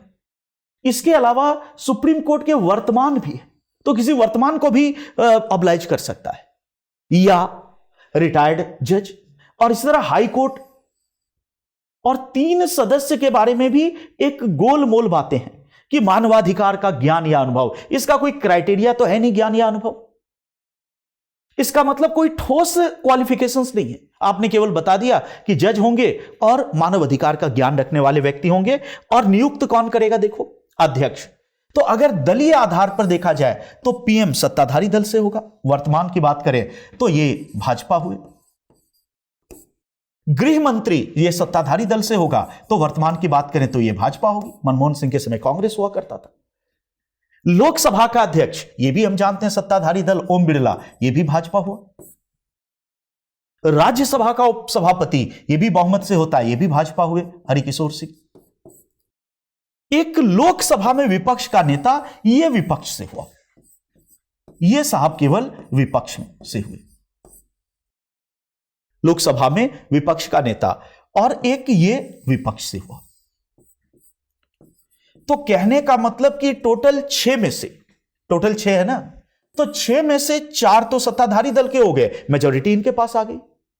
ये 2 बहस करने के लिए बैठे, बट 4 सत्ताधारी दल के हैं, बहुमत इनके पास है। तो इसका व्यवहारिक परिणाम जब दोनों फैक्ट को हम मिला देंगे तो सुप्रीम कोर्ट के उन चीफ जस्टिस को नियुक्त किया जाएगा जो सरकार से जिनकी ट्यूनिंग अच्छी है, और यहां पर उन अधिकारियों को, ब्यूरोक्रेट्स को रिटायरमेंट के बाद नियुक्ति दी जाती जिनका सरकार के साथ अच्छा तालमेल है। तो कुल मिलाकर परिणाम क्या निकलता है कि यह जो मानवाधिकार आयोग है, यह एक ऐसी संस्था बन जाती है जहां रचनात्मक कमी आती है कि इसकी रचना या नियुक्ति में सत्ताधारी दल का बोलबाला है, और यह post retirement benefit for some जजेस, ऐसी एक जनरल ओपिनियन है इस देश में, भारत के सभी आयोगों के बारे में मैं ऐसी बात कह रहा हूं कि ऐसी एक जनरल परसेप्शन है, समाज ऐसा सोचता है कि यह प्रॉब्लम है। तो सत्ताधारी दल वाले बहुमत है, और पोस्ट रिटायरमेंट बेनिफिट का आपने, और इसी प्रकार की नियुक्तियां होती हैं। तो सवाल उठता है कि जिसको मैंने नियुक्त करवाया है, क्या वो मेरे या मेरे लोगों के खिलाफ कभी खड़े होने की हिम्मत कर पाएगा? नहीं कर पाएगा। तो कहने का मतलब कि पहली प्रॉब्लम यही है, सुधार यहीं से होगा। रिफॉर्म भी कहता है, तो सुधार का तरीका यही होगा कि इसको हमें डाइवर्सिफाई करना होगा। ये जो नियुक्ति का है, इसमें सरकारी बहुमत को खत्म करना पड़ेगा। सरकार के लोग भी हों, क्योंकि वो जनता के द्वारा निर्वाचित हैं, विपक्ष भी हो, न्यायाधीश भी हो, और कुछ सिविल सोसाइटी के भी लोग, एक बड़ी संस्था हो। बल्कि मैं तो यह कहता हूं कि जितनी बड़ी नियुक्तियां हैं भारत में, अब वक्त आ चुका है कि एक नेशनल अपॉइंटमेंट कमीशन बने, और यह वेंकट चलैया आयोग का भी सुझाव है, यह राष्ट्रीय विधि आयोग का भी सुझाव है। एक नेशनल अपॉइंटमेंट कमीशन बनाओ, राष्ट्रीय नियुक्ति आयोग, बहुत सारी समस्याओं का हल मिल जाएगा। और बहुत बड़ा आयोग होना चाहिए, उसमें प्राइम मिनिस्टर भी होंगे, होम मिनिस्टर भी होंगे, उसमें अध्यक्ष भी होंगे, उसमें विपक्ष के लोग भी होंगे, उसमें जजेस भी होंगे, उसमें समाज के भी लोग होंगे, बड़ी संस्था होगी। और नियम बनाओ कि इसकी सारी कार्यवाही इन कैमरा होगी, सारी कार्यवाही वीडियो रिकॉर्डिंग होगी, पब्लिक डोमेन में होगी, तो बहुत सारी प्रॉब्लम्स खत्म हो जाएगी, क्योंकि जन नियंत्रण बढ़ जाएगा। बट अभी ऐसी स्थिति नहीं है। तो पहली प्रॉब्लम संरचना की कहां पे आती है? नियुक्ति में। तो हमें इसको दिखाना कि इसकी रचना या नियुक्ति का तरीका ऐसा है कि सत्ताधारी दल को इसमें बहुमत मिल जाता है, तो फिर उसके लोगों के खिलाफ यह कार्रवाई नहीं कर पाएगा। दूसरी समस्या देखो कि भारत का मानवाधिकार आयोग, संरचनात्मक कमी की यदि बात करें तो दूसरी संरचनात्मक कमी है कि यह एक परामर्शदात्री संस्था है। और मानव अधिकार आयोग ने अनुसूचित जाति जनजाति सब पे ये सब लागू हो रहा है। जो हमने लिखा है वो सबके लिए एक ही है। प्रश्न भले ही मानवाधिकार आयोग को पूछ रहा है। परामर्शदात्री संस्था है, एडवाइजरी बॉडी है। इसका मतलब कि मानव अधिकार आयोग जांच करेगा, फला ने उल्लंघन किया और सरकार को सुझाव देगा, सिफारिश देगा। परामर्शदात्री का मतलब है कि सरकार इसकी सिफारिश मानने के लिए बाध्य नहीं है। तो छोटी मछलियां तो पकड़ में आ जाएंगी, सरकार एक्शन ले लेगी, बट कोई बहुत बड़ा आदमी है तो सरकार का ही आदमी है तो उसको छोड़ दिया जाएगा। परामर्शदात्री, इसका मतलब हमें कहना चाहिए कि थोड़ा बहुत पावर होना चाहिए। इसका मतलब अभी स्थिति यह है कि भारत का निर्वाचन आयोग किसी को जेल नहीं भेज सकता, किसी के पास जुर्माना नहीं कर सकता, किसी को दंड नहीं दे सकता, सजा नहीं, कुछ नहीं कर सकता, कुछ नहीं कर सकता। यह केवल और केवल जांच करके और सरकार को सिफारिश करेगा कि इस पर यह एक्शन लो। हमें कहना चाहिए कि बड़ी पावर नहीं देनी है, बट जुर्माना करना, मुआवजा, इस तरह के कुछ पावर्स देने पड़ेंगे, सुधार में वो चीज आएगी। बट अभी क्या स्थिति है, पूरी तरह एडवाइजरी बॉडी है, तो सरकार को परामर्श देगी। छोटे लोगों के खिलाफ तो एक्शन हो जाएगा, बट जो बड़ी मछली है, जो सरकार से जिसका बढ़िया ट्यूनिंग है, ऐसी बड़ी मछलियों को सरकार बचा लेगी। परामर्शदात्री है। तीसरी समस्या देखो कि इसके कानून में लिखा हुआ है, ह्यूमन राइट्स कमीशन वाले कानून में, कि 1 वर्ष से अधिक पुराने मामलों की यह जांच नहीं कर सकता। 1 वर्ष से अधिक पुराने मामलों की जांच नहीं कर सकता। तो केवल मानव अधिकार आयोग में वही शिकायतें जाएंगी जो विद इन 1 ईयर का है। तो बहुत सारा है, इसके कारण भी इसकी स्थिति खराब हो जाती है कि मामला दबा रहा तो ये कोई एक्शन नहीं लेगा। और चौथी इसकी संरचनात्मक कमी यह मानी जाती है कि सेना या सशस्त्र बल, तो इधर भी मानव अधिकार के उल्लंघन की मिलती है। अभी आपने देखा अफस्पा के कारण मणिपुर में कुछ मजदूर मारे गए। कानून जरूरी है, बट फिर भी मानव अधिकारों के हनन का इन पर भारत में भी एक बड़ा आरोप लगता है, पुलिस और सेना पर। लेकिन इनके बारे में मानव अधिकार आयोग की शक्तियां अति सीमित हैं। क्या कर सकता है? तो अभी मणिपुर में अफस्पा के तहत अगर ऐसी कोई या कोई भी सेना के द्वारा मानव अधिकार के हनन की बात हो तो आयोग केंद्र सरकार से केवल एक रिपोर्ट मांगेगा और रिपोर्ट देख करके और सिफारिश करेगा। ना किसी को गवाही के लिए बुला सकता है, ना समन कर सकता है, कोई इन्वेस्टिगेशन की भी पावर नहीं है, केवल रिपोर्ट देख के सिफारिश। तो हमें कहना है कि यह संरचनात्मक कमियां, और हम देखते हैं इतनी बड़ी बड़ी संरचनात्मक कमियां हैं कि बड़ी मछली पकड़ में नहीं आएगी, छोटी मछली पकड़ में आ जाएगी। व्यावहारिक कमियां भी पूछा गया है, तो हमें कहना है कि कुछ व्यावहारिक कमियां भी है। एक तो सरकार वित्त के संबंध में इसको बहुत कम शिकायत हमेशा रहती है, सभी संस्थाओं को यह शिकायत रहती है कि इसको पर्याप्त वित्त नहीं मिलता। अगर वित्त नहीं मिलेगा तो जांच आदि का काम काफी ढीला ढाला पड़ जाएगा, और जितना इसको बजट मिलता है तो ज्यादातर हिस्सा सदस्यों और अधिकारियों के वेतन में चला जाता है, तो सारा वेतन ही कर लिया तो फिर जांच कैसे होगी? तो थोड़ा सा वित्त के मामले में प्रॉब्लम है। दूसरा कि इसमें रिक्तियां लंबे समय तक ऐसा देखा गया है कि पड़ी रहती है। जो अधिकारीगण हैं, बहुत सारे अधिकारी होते हैं, जांच अधिकारी जो जांच करेंगे, तो रिक्तियां आदि पड़ी रहती हैं और उसको भी त्वरित भरा जाना चाहिए। तीसरा कि भारत में शिकायतें बहुत ज्यादा की जाती हैं, यह भी है। तो इतनी ज्यादा शिकायतें व्यवहार में की जाती हैं मानव अधिकार आयोग कि आयोग उसके सामने बड़ा बौना साबित होता है।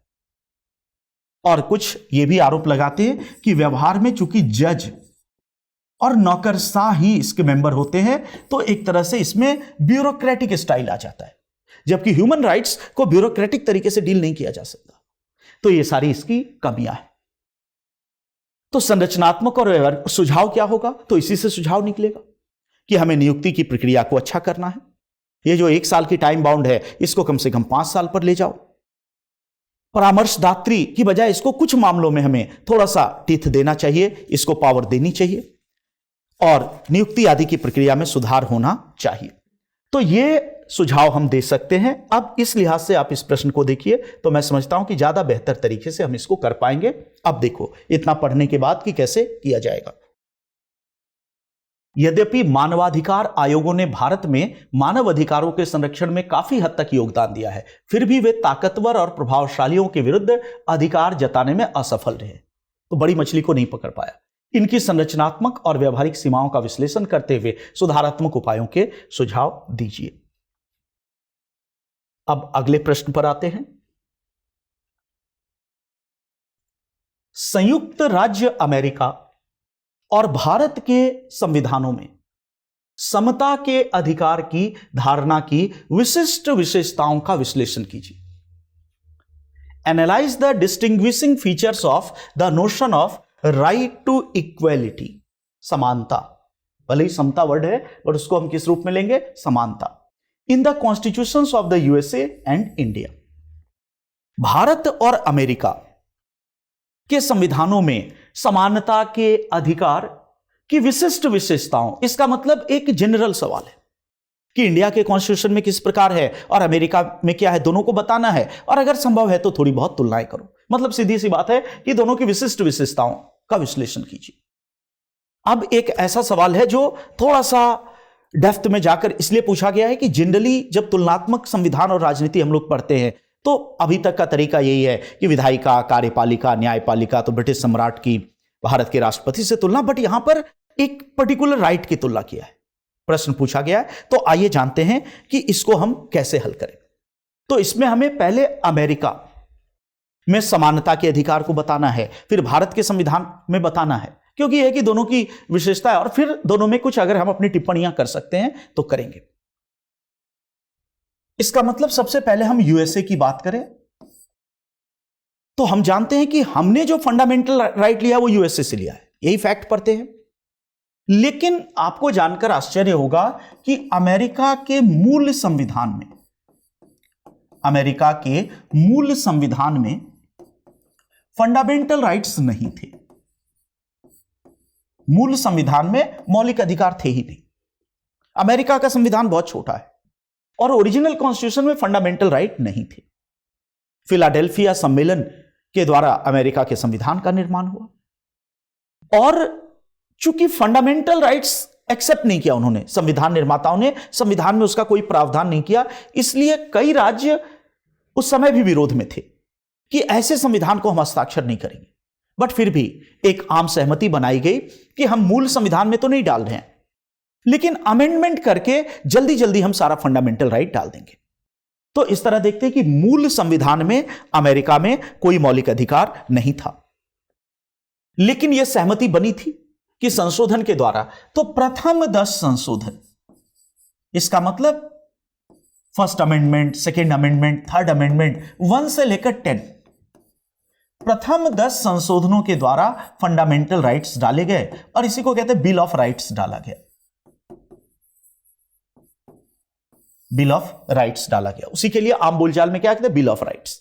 बिल ऑफ राइट्स फ्रांस में भी आता है। तो अमेरिका में क्रांतिकारियों ने नागरिकों के अधिकारों की घोषणा की थी 1776 में और फिर प्रथम 10 संशोधनों के द्वारा एक एक करके बिल ऑफ राइट्स, तो यहीं पर आता है जीवन का अधिकार, स्वतंत्रता का अधिकार, संपत्ति का अधिकार, विचार और अभिव्यक्ति, जो तो 10 अधिकार उन्होंने प्रथम 10 संशोधनों के द्वारा जोड़ दिए। और इसी क्रम में 14वां संविधान संशोधन, 14th कॉन्स्टिट्यूशन अमेंडमेंट 1868, 14वां संविधान संशोधन 1868, और इसके द्वारा समानता का अधिकार डाला गया। तो समानता का अधिकार अमेरिका के मूल संविधान में नहीं था। प्रथम 10 संशोधन के द्वारा जो बिल ऑफ राइट्स डाला गया उसमें भी नहीं था।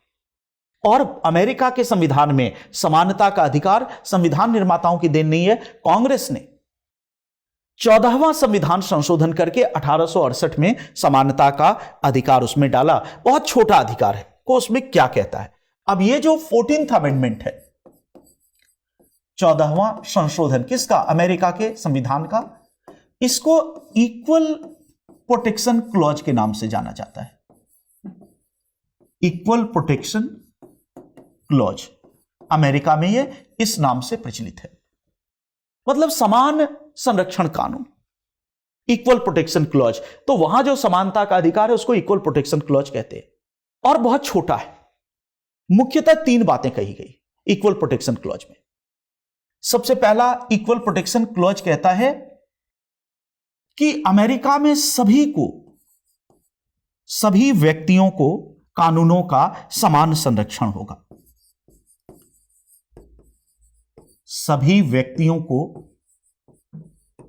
कानूनों का समान संरक्षण होगा, इक्वल प्रोटेक्शन ऑफ लॉज होगा। अब याद करो, हमारे यहां जो आर्टिकल 14 में इक्वल प्रोटेक्शन ऑफ लॉज है वो यही से लिया है, इक्वल प्रोटेक्शन ऑफ लॉज। सभी व्यक्तियों को कानूनों का समान संरक्षण होगा। कानून के समक्ष समानता की बात नहीं कर रहा है, बट कह रहा है कि सभी व्यक्तियों को कानूनों का समान संरक्षण होगा। और इक्वल प्रोटेक्शन क्लॉज में दूसरी बात क्या की गई, इसमें कहा गया कि अमेरिका के नागरिक, अब देखो यहां सभी व्यक्ति वर्ड है, बट उसके बाद कहा गया कि अमेरिका के नागरिक, तो जो यूएस के सिटीजन हैं उनके विशेषाधिकार बने रहेंगे। इसका मतलब अमेरिका में सबको समानता है, लेकिन यदि नागरिक को कोई विशेषाधिकार है तो वे अधिकार बने रहेंगे। विश्व के सभी व्यक्तियों को वहां समानता है, कानूनों का समान संरक्षण, लेकिन उसमें एक प्रोवाइडेड है कि सबको हम समान मानते हैं, लेकिन अमेरिका के नागरिकों के विशेषाधिकार, प्रिविलेजेज एंड इम्यूनिटीज वो बने रहेंगे। और इसमें तीसरी मुख्य बात यह है कि कहता है कांग्रेस को अधिकार होगा कि इस संबंध में कानून बनाए। तो बस इतना सा है। अमेरिका में समानता का अधिकार, राइट टू इक्वलिटी, जो संविधान में वो बहुत छोटा है, मूल संविधान में नहीं है। और इक्वल प्रोटेक्शन क्लॉज कहते हैं, जो कहता है सभी व्यक्तियों को कानूनों का समान संरक्षण होगा, तो उसके केंद्र में यह चीज है। और फिर कह रहा है कि सभी को कानूनों का समान संरक्षण है, लेकिन अमेरिका के नागरिकों के विशेषाधिकार पर कोई आंच नहीं आएगी, और संसद इसको और विस्तारित करके बना सकती है। अब यहां पर अगर ध्यान से देखो तो ओरिजिनल कॉन्स्टिट्यूशन में नहीं, बाद में जोड़ा गया, और कोई अपवाद जैसी चीज नहीं है। अगर यूएस कॉन्स्टिट्यूशन के इक्वलिटी को देखें तो बहुत संक्षिप्त है और कोई अपवाद नहीं है। इसका मतलब वंचित वर्ग आदि के पक्ष में स्पष्टतः काम करने का कोई निर्देश नहीं। कहीं पर है कि पिछड़े वर्ग, जो निग्रो, महिला, कहीं कुछ नहीं है। केवल यह कह रहे कि सब बराबर है, सभी को कानूनों का समान संरक्षण है, और कहीं पर कोई अपवाद, वंचित वर्ग आदि ऐसा कुछ भी नहीं है। तो यह अमेरिका में हमें दिखाना है कि यह है right to equality, equal protection clause, जो बहुत संक्षेप में कहता है कि एक चीज उसके केंद्र में है कि सबको कानूनों का समान संरक्षण होगा और वंचित वर्ग आदि के लिए विशेष संरक्षण नहीं। अब आते हैं भारत में। तो पहला हिस्सा अमेरिका दिखाएंगे और दूसरा हिस्सा हम भारत, क्योंकि भारत और अमेरिका में समानता के अधिकार की विशिष्टताओं को बताओ। तो हम दिखाएंगे भारत में समानता का अधिकार संविधान प्रदत्त है। इसका मतलब मूल संविधान में है, यह संशोधन की देन नहीं है। और तब बताएंगे कि आर्टिकल 14 से लेकर 18 तक भारत के संविधान में समानता का अधिकार है। और शॉर्ट में सब इंट्रोड्यूस करेंगे आर्टिकल। क्यों? क्योंकि प्रश्न वही है कि भारत और अमेरिका में विशिष्टताओं को, तो अमेरिका की विशिष्टता और भारत की, और कुछ तुलनाएं हो सकती हैं तो वो भी। तो एक एक आर्टिकल को शॉर्ट में केवल एक्सप्लेन करेंगे, डिटेल में नहीं। अब याद करो article 14, equality before law and equal protection of laws, दो बड़ी मजेदार कॉन्सेप्ट्स हैं, बट संभव नहीं है कि मैं दोनों को डिस्कस करूं, क्योंकि वो फिर एक बड़ा लेक्चर हो जाएगा। बट दोनों बहुत शानदार चीजें हैं। तो प्रत्येक व्यक्ति को कानून के समक्ष समानता होगी और कानूनों का समान संरक्षण होगा, इक्वलिटी बिफोर लॉ होगी और इक्वल प्रोटेक्शन ऑफ लॉज होगा। इसी तरह आर्टिकल 15, धर्म, जाति, लिंग, XYZ के आधार पर नागरिकों के बीच भेदभाव नहीं होगा, सार्वजनिक स्थल पर कोई भेदभाव नहीं होगा। लेकिन ध्यान रखना, अब यहां पर अपवाद है। अनुसूचित जाति, अनुसूचित जनजाति, पिछड़े, महिला और बच्चे, इसका मतलब कि भेदभाव नहीं होगा, लेकिन महिला के पक्ष में भेदभाव हो सकता है। तो कमजोर को प्रोटेक्शन दे रहा है डायरेक्ट हमारा कॉन्स्टिट्यूशन, भेदभाव नहीं होगा। अनुसूचित जाति को फायदा पहुंचाया जा सकता है, तो कमजोर वर्गों की बात की गई। इसी तरह आर्टिकल 16, केवल शॉर्ट में, ये नहीं कि पूरा आर्टिकल लिख रहे, शॉर्ट में दिखाएंगे कि किस प्रकार राज्य के अधीन नियोजन, राज्य के अधीन नियोजन का मतलब सरकारी नौकरी, शब्द क्या है? Employment under the state. राज्य के अधीन नियोजन में अवसर की समानता होगी, राज्य के अधीन नियोजन में अवसर की समानता होगी। और इसमें भी अपवाद बताया गया है, जिसमें सबसे प्रमुख अपवाद है कि पिछड़े वर्गों के लिए आरक्षण, आरक्षण शब्द भी है 16 क्लॉज 4 में, तो पिछड़े वर्गों के लिए आरक्षण आदि किया जा सकता है। तो यहां भी हम देखते हैं कि हमारे संविधान में बड़ा ही विस्तारित है और अपवादों के साथ है। इसी प्रकार अनुच्छेद 17 अस्पृश्यता का अंत करने की बात करता है और अनुच्छेद 18 कहता है उपाधियां नहीं होंगी। इसका मतलब इस प्रश्न में पहले हम अमेरिका में बताएंगे कैसे है इक्वलिटी, फिर बताएंगे भारत में समानता की बात क्या है। तो भारत में समानता का अधिकार संविधान में है, अनुच्छेद 14 से 18 में ये मुख्य चीजें हैं। और भारत में अपवाद भी हैं। अब जब ये दो हिस्से हम लिखेंगे, उसके बाद थर्ड हिस्से में थोड़ा सा दोनों पर टिप्पणियां करेंगे कि यदि हम भारत और अमेरिका की बात करें इन दोनों देशों में, तो सबसे पहली बात कि यूएसए में संसद ने संशोधन के द्वारा समानता का मौलिक अधिकार दिया और भारत में समानता का अधिकार मूल संविधान निर्माता की देन है। इसका मतलब हमारे संविधान निर्माता ज्यादा गंभीर थे समानता को लेकर। दूसरी कॉन्सेप्चुअल दूसरे डिफरेंस को देखो तो यूएसए में काफी कम, मतलब काफी कम और काफी संक्षिप्त है इस रूप में कहे, और भारत में समानता का अधिकार काफी व्यापक रूप में बताया गया है। तो यहां पर केवल एक ही चीज है कि इक्वल प्रोटेक्शन, बट हमारे यहां अस्पृश्यता तमाम ऐसी चीजें बहुत व्यापक है, आर्टिकल्स में बताया गया।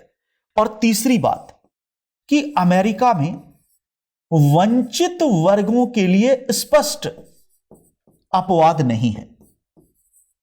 इसका मतलब सबके लिए समानता की बात है, लेकिन यह कहीं नहीं कह रहा है कि निग्रो के लिए, महिला के लिए विशेष करना है, वंचित वर्गों के लिए अपवाद नहीं।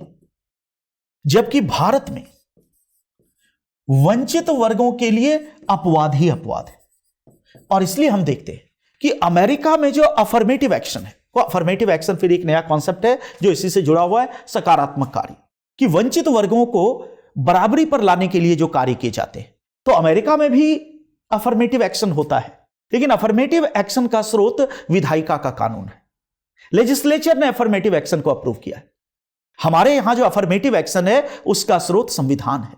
तो हमारे यहां अफर्मेटिव एक्शन संवैधानिक मान्यता प्राप्त है, उनके यहां जो अफर्मेटिव एक्शन है वो संसद के कानून की देन है। और इसलिए जब अमेरिका का इतिहास आप पढ़ेंगे तो अमेरिका में इसलिए जब तक वहां की कांग्रेस इन अधिकारों को लेकर गंभीर नहीं थी तब तक घोर असमानता थी। इसका मतलब कि 1868 में यह चीज आ गई, लेकिन उसके बाद भी अमेरिका में काले लोगों के साथ खूब असमानता थी क्योंकि संविधान उनको संरक्षण नहीं दे रहा है। और 1964 में जाकर अमेरिका में पूर्ण समानता आई जब सिविल राइट्स एक्ट पारित हुआ, नागरिक अधिकार का कानून। मार्टिन लूथर किंग को अपनी शहादत देनी पड़ी, आई हैव ए ड्रीम, विश्व प्रसिद्ध उनका भाषण है। तो कहने का मतलब अमेरिका में चूंकि संविधान इसको सैंक्शन नहीं करता है, इसीलिए विधायिका पर सारा कुछ निर्भर था। विधायिका बहुत देर में जागी।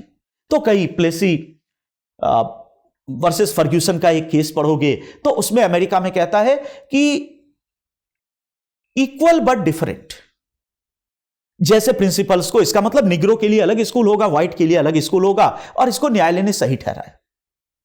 कहा कि निग्रो वाले में भी वही फैसिलिटी देंगे और व्हाइट वाले में भी, लेकिन व्हाइट वाले में निग्रो एंट्री नहीं करेगा क्योंकि संविधान में स्पष्ट निग्रो के लिए नहीं था। बट हमारे यहां दिखाएंगे कि इस मामले में ज्यादा अच्छा संविधान है जो व्यापकता से समानता की बात करता है। और इसलिए हमारे यहां चाहे आरक्षण के रूप में हो चाहे अन्य रूपों में हो, जो सकारात्मक कार्यवाही है वो संविधान की मान्यता प्राप्त है, तो उसकी वैधता ज्यादा है। और कुल मिलाकर लास्ट में कंक्लूड करेंगे कि इस प्रकार दोनों देशों में समानता एक महत्वपूर्ण अधिकार है, यद्यपि भारत का संविधान उसको व्यापकता से वर्णन करता है। अब फिर से इस प्रश्न पर मैं आता हूं, तब आप इस प्रश्न को समझ पाएंगे कि कैसे इसका उत्तर करना है। अब देखो, इतना समझने के बाद संयुक्त राज्य अमेरिका और भारत के संविधानों में समता के अधिकार की धारणा की विशिष्ट विशेषताओं का उल्लेख विश्लेषण कीजिए। तो पहले अमेरिका का बता दो, फिर भारत का बता दो, फिर अपनी टिप्पणियां उस पर लिख देनी है। अगले सवाल पर आते हैं। उन संवैधानिक प्रावधानों को समझाइए जिनके तहत विधान परिषदें, विधानसभा नहीं, विधान परिषद, जिनके तहत विधान परिषदें स्थापित होती हैं। तो एक कह सकते हैं कॉन्स्टिट्यूशन के फैक्ट से संबंधित कॉन्सेप्ट है कि बताइए उन प्रोविजंस को कि विधान परिषदें कैसे स्थापित होती हैं। और उसके बाद है उपयुक्त उदाहरणों के साथ विधान परिषदों के कार्य और वर्तमान स्थिति का मूल्यांकन कीजिए। तो हमें बताना है कि विधान परिषद के क्या कार्य हैं, उसकी क्या वर्तमान में स्थिति है। Explain the constitutional provisions under which legislative councils are established. Review the working and current status of legislative councils with suitable illustrations. तो दो चीजें इसमें पूछ रहा है कि किस प्रकार इसकी स्थापना की जाती है विधान परिषदों की, और वो किस प्रकार काम करती हैं, वर्तमान में उसके कार्य क्या है। तो पहला हिस्सा पूरा का पूरा कॉन्स्टिट्यूशन है, और हम जानते हैं कि भारत के संविधान में आर्टिकल 168 कहता है। अब देखो, भारत में संघ का विधानमंडल मतलब संसद हमेशा द्विसदनीय होगी, लेकिन आर्टिकल 168 कहता है कि राज्य का विधानमंडल एक सदनीय भी हो सकता है। इसका मतलब कि राज्य विधानमंडल की जब हम बात करें तो भारत का संविधान कहता है कि राज्य का विधानमंडल एक सदनीय भी हो सकता है और द्विसदनीय भी। एक सदनीय भी हो सकता है और द्विसदनीय भी, जबकि संघ का विधानमंडल संसद हमेशा द्विसदनीय होगी। राज्य का विधानमंडल एक सदनीय यूनिकैमरल भी हो सकता है और बाइकैमरल भी हो सकता है। एक सदनीय भी हो सकता है और द्विसदनीय भी हो सकता है भारत में राज्य का विधानमंडल। एक सदनीय विधानमंडल जहां होगा वहां केवल विधानसभा होगी, केवल विधानसभा होगी। और द्विसदनीय विधानमंडल जहां होगा वहां विधान परिषद और विधानसभा दोनों होगी। विधान परिषद और विधानसभा दोनों होगी। इसका मतलब सबसे पहली बात यह है कि विधान परिषद भारत में प्रत्येक राज्य के लिए अनिवार्य नहीं है। विधानसभा प्रत्येक राज्य के लिए अनिवार्य है, लेकिन विधान परिषद प्रत्येक राज्य के लिए अनिवार्य नहीं है। कुछ राज्यों में हो भी सकती है और कुछ में नहीं भी हो सकती है। तो सवाल उठता है कि अगर सभी राज्यों के लिए विधान परिषद अनिवार्य नहीं है तो इसका मतलब यह बनती है और बिगड़ती है। तो बिल्कुल, भारत में विधान परिषद की निर्माण, विधान परिषद के निर्माण और समाप्ति दोनों का तरीका आर्टिकल 169 में है। भारत के संविधान में विधान परिषद के निर्माण और समाप्ति, विधान परिषद अगर किसी राज्य में बनानी है, मान लो कि अभी पंजाब में विधान परिषद नहीं है, बनानी है और समाप्त करनी है, जैसे यूपी में विधान परिषद है और उसको खत्म करना है, तो दोनों का तरीका आर्टिकल 169 में है और दोनों का तरीका समान है, सेम है। क्या है? आर्टिकल 169 कहता है कि किसी राज्य में विधान परिषद का निर्माण या समाप्ति विधानसभा के विशेष बहुमत, विधानसभा के विशेष बहुमत से पारित प्रस्ताव के आधार पर, विधानसभा के विशेष बहुमत से पारित प्रस्ताव के आधार पर संसद द्वारा साधारण बहुमत से किया जाएगा। संसद द्वारा साधारण बहुमत से किया जाएगा और इसको संविधान संशोधन नहीं माना जाएगा। इसका मतलब कि आर्टिकल 169 कहता है कि किसी राज्य में विधान परिषद अगर नहीं है तो कैसे बनेगा? तो उसका तरीका यह होगा कि उस राज्य की विधानसभा, मान लो पंजाब में विधान परिषद बनानी है, तो उसका तरीका यह होगा कि पंजाब की विधानसभा विशेष बहुमत से, विशेष बहुमत का मतलब है यहां उपस्थित और मतदान करने वाले सदस्यों का 2/3 बहुमत, जो कुल सदस्य संख्या के बहुमत से के आधे से कम ना हो, कुल सदस्य संख्या के आधे से कम ना हो। उपस्थित और मतदान करने वाले सदस्यों का 2/3 बहुमत जो कुल सदस्य संख्या के आधे से कम ना हो, तो उतने लोग अगर पारित कर देंगे तो अब वो प्रस्ताव कहां पर आएगा? केंद्र में। और केंद्र में संसद जैसे साधारण विधेयक बनाती है, वैसे ही साधारण विधेयक की प्रक्रिया से लोकसभा में भी पारित होगा, राज्यसभा में भी पारित होगा। दोनों सदनों में गतिरोध होने पर संयुक्त बैठक होगी, सब कुछ होगा, और तब आखिर में राष्ट्रपति की सहमति प्राप्त होगी और फिर उस राज्य में विधान परिषद बन जाएगी। और अगर यूपी के विधान परिषद को समाप्त करना हो तो उसका भी तरीका यही होगा कि उत्तर प्रदेश की विधानसभा विशेष बहुमत से प्रस्ताव पारित करे कि यूपी की विधान परिषद को हटाओ, तो वो केवल प्रस्ताव पारित करेगी, संसद उसको मानने के लिए बाध्य नहीं। संसद में आएगा, फिर लोकसभा में पारित होगा, राज्यसभा में पारित होगा, संयुक्त बैठक भी हो सकती है, मतलब जो भी एक विधि निर्माण की प्रक्रिया होती है, और दोनों सदनों से साधारण बहुमत से पारित होकर फिर राष्ट्रपति के पास जाएगा और राष्ट्रपति उस पर सहमति देगा और तब जाकर यूपी में विधान परिषद खत्म हो जाएगी। तो प्रश्न का पहला हिस्सा पूरा कॉन्स्टिट्यूशनल है। तो बहुत विस्तार से इसको हम लोग पढ़ते हैं, ये आर्टिकल, फिर साधारण विधि निर्माण की पूरी प्रक्रिया मेंशन करनी है कि साधारण विधेयक जैसे पारित होता है उस प्रक्रिया से। तो अब हमने पहला हिस्सा देखा कि विधान परिषद के निर्माण की प्रक्रिया क्या है। अब आते हैं प्रश्न का दूसरा हिस्सा है, पूछ रहा है कि विधान परिषद के कार्य और स्थिति को आप बताइए कि वर्तमान में उसके कार्य स्थिति क्या है। मतलब एक तरह से उसके मूल्यांकन की बात है। यहां हम जानते हैं कि विधान परिषद एक बहुत ही कमजोर सदन है, कमजोर सदन है। अब देखो कि केंद्र की यदि हम बात करें तो लोकसभा निम्न सदन है, राज्यसभा उच्च सदन है। वैसे ही राज्य में विधानसभा निम्न सदन है, विधान परिषद उच्च सदन है। लेकिन फिर भी लोकसभा और राज्यसभा की जब हम तुलना करते हैं तो राज्यसभा लोकसभा से कमजोर है, लेकिन फिर भी जीरो नहीं है, और राज्यसभा काफी शक्ति रखती है, यद्यपि वह लोकसभा से कमजोर है। तो तुलनात्मक रूप से कमजोर है लेकिन शक्तिहीन नहीं है। लेकिन विधान परिषद बहुत ही कमजोर है, इतनी कमजोर है कि इसके बारे में कहा जाता है कि यह दूसरा सदन नहीं है बल्कि दूसरे दर्जे का सदन है। विधान परिषद दूसरा सदन नहीं बल्कि दूसरे दर्जे का सदन है, यह इसके बारे में मान्यता है। राज्यसभा को हम दूसरा सदन कहते हैं, दूसरा का मतलब कि लोकसभा से कमजोर है बट फिर भी कुछ है, बट यह कहता है दूसरा सदन नहीं है, यह दूसरे दर्जे का सदन है। इसके कार्य काफी कम है, शक्तियां काफी कम है। क्यों दूसरे दर्जे का सदन है?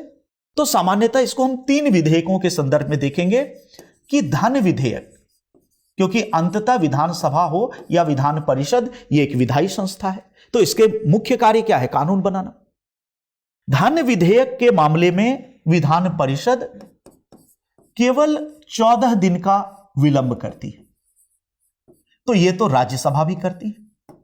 अब फिर वही बात आ जाती है कि धन विधेयक की प्रक्रिया आपको पता ही है कि केवल विधानसभा में लाया जाएगा, विधान परिषद उसको संशोधित नहीं कर सकती, उसको अस्वीकृत नहीं कर सकती। 14 दिन के भीतर अपनी सिफारिशों के साथ विधानसभा को लौटाएगी, और सिफारिशों को मानना या ना मानना विधानसभा की इच्छा है, तो व्यवहार में 14 दिन का विलंब करेगी। यहां तो राज्यसभा की ही भांति है। उसके बाद दूसरा है साधारण विधेयक।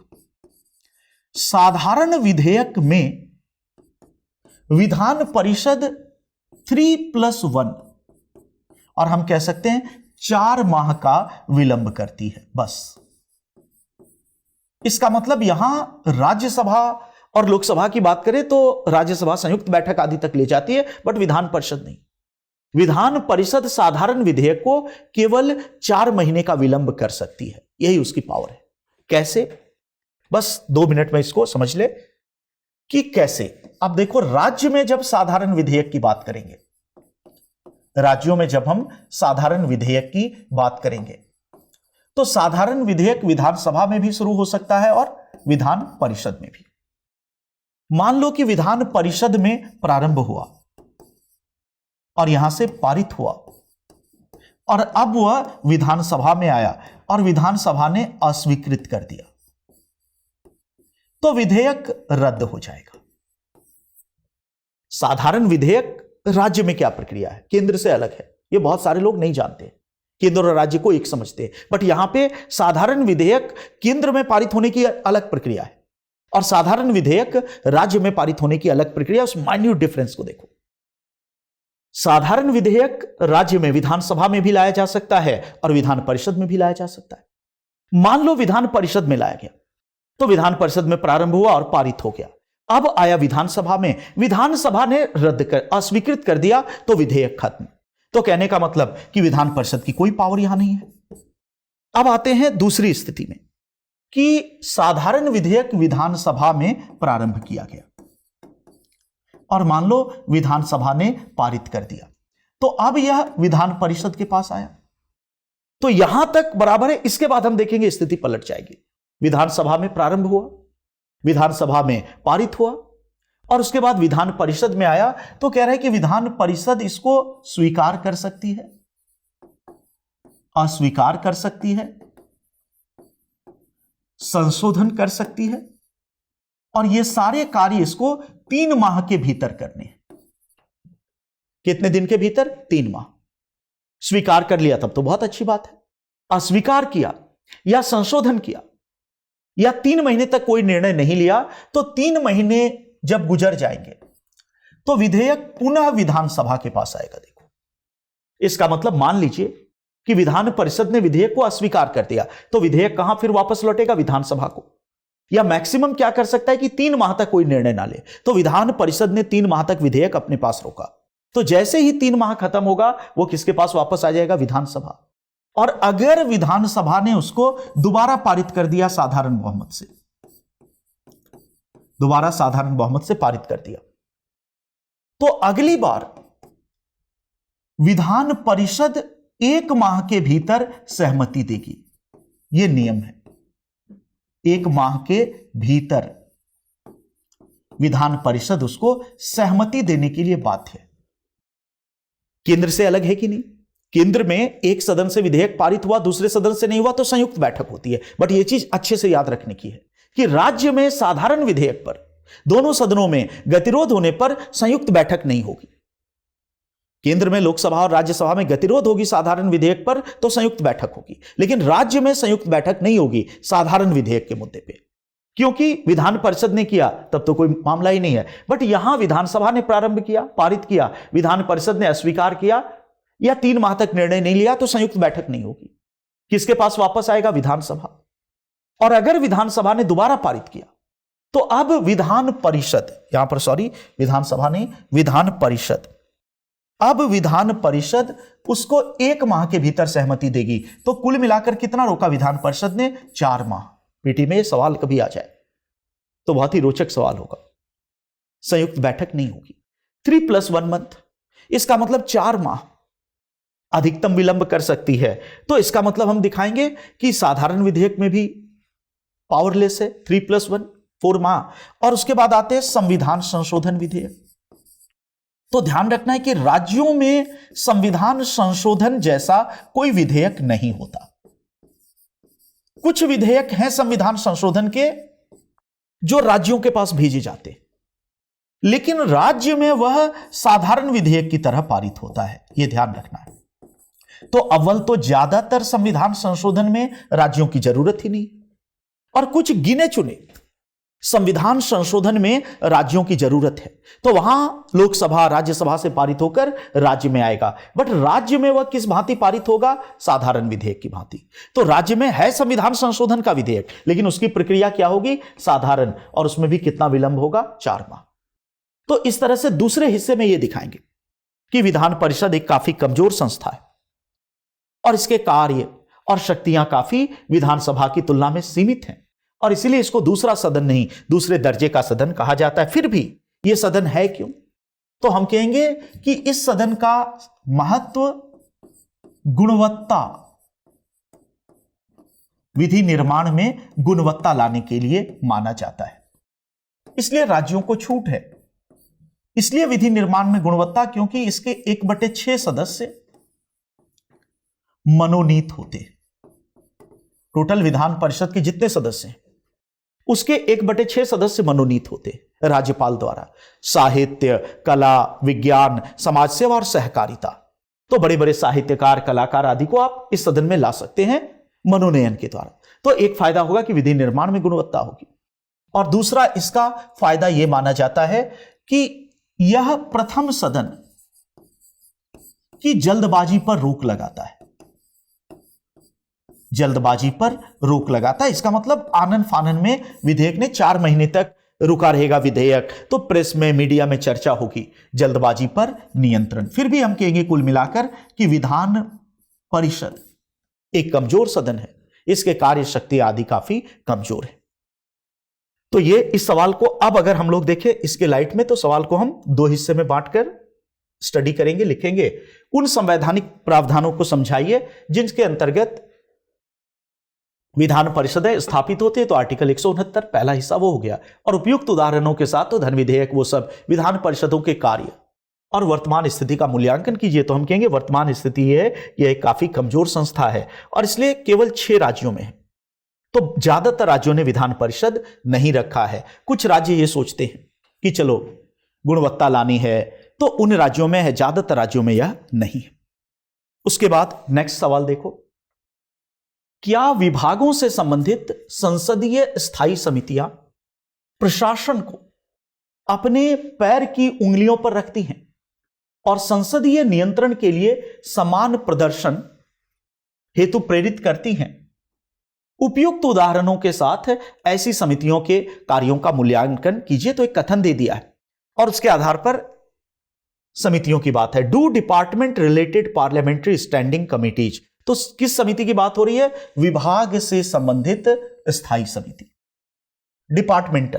Department related parliamentary standing committees keep the administration on it's toes and inspire reverence for parliamentary control. Evaluate the working of such committee with suitable examples. इसका मतलब ये विभाग से संबंधित स्थायी समितियों पर सवाल है। तो थोड़ा सा इंट्रोडक्शन में बताना पड़ेगा ये क्या होता है। इसका मतलब देखो, यहां पर एक कॉन्सेप्ट आता है संसदीय समितियां। जब हम पार्लियामेंट टॉपिक पढ़ते हैं तो उसमें यह शब्द भी आता है संसदीय समितियां या पार्लियामेंट्री कमिटीज। संसदीय समितियां सांसदों से मिलकर बनने वाली समितियां हैं जो संसद के किसी विशेष कार्य का संपादन करती है। इसका मतलब संसदीय समिति में सांसद ही होते हैं और अलग अलग विषय के लिए, जैसे विशेषाधिकार के लिए एक समिति बना देगा विशेषाधिकार समिति, सीएजी की रिपोर्ट की जांच के लिए एक समिति बना देगा लोक लेखा समिति। तो संसदीय समितियां सांसदों से मिलकर बनेगी, उसमें सांसद ही होंगे लेकिन कम संख्या में होंगे, और जो किसी विशिष्ट कार्य को करेगी। आधुनिक लोकतंत्र में संसदीय समितियों को लघु विधायिका तक कहा गया है। लिटिल लेजिस्लेचर इसको कहते हैं, या विद्वानों ने इसको लघु संसद कहा है। इसका मतलब संसदीय समितियां इतनी इंपॉर्टेंट है कि इसको लघु संसद या लघु विधायिका कहते हैं। क्यों? क्योंकि संसद के ज्यादातर कार्य, आज ब्रिटेन हो चाहे भारत हो, दोनों देशों में संसद के ज्यादातर कार्य समितियों के द्वारा ही किए जाते। क्यों? इसके 2 कारण हैं। देखिए, संसद के सामने 2 असुविधाएं हैं, 2 प्रॉब्लम्स हैं हमारी पार्लियामेंट या ब्रिटिश पार्लियामेंट, कोई भी पार्लियामेंट। पहला तो इसका आकार बहुत बड़ा होता है। जैसे भारत की बात करें तो लोकसभा में 543, राज्यसभा में 245, तो काफी बड़ा आकार है। और दूसरा कि इसके पास तकनीकी ज्ञान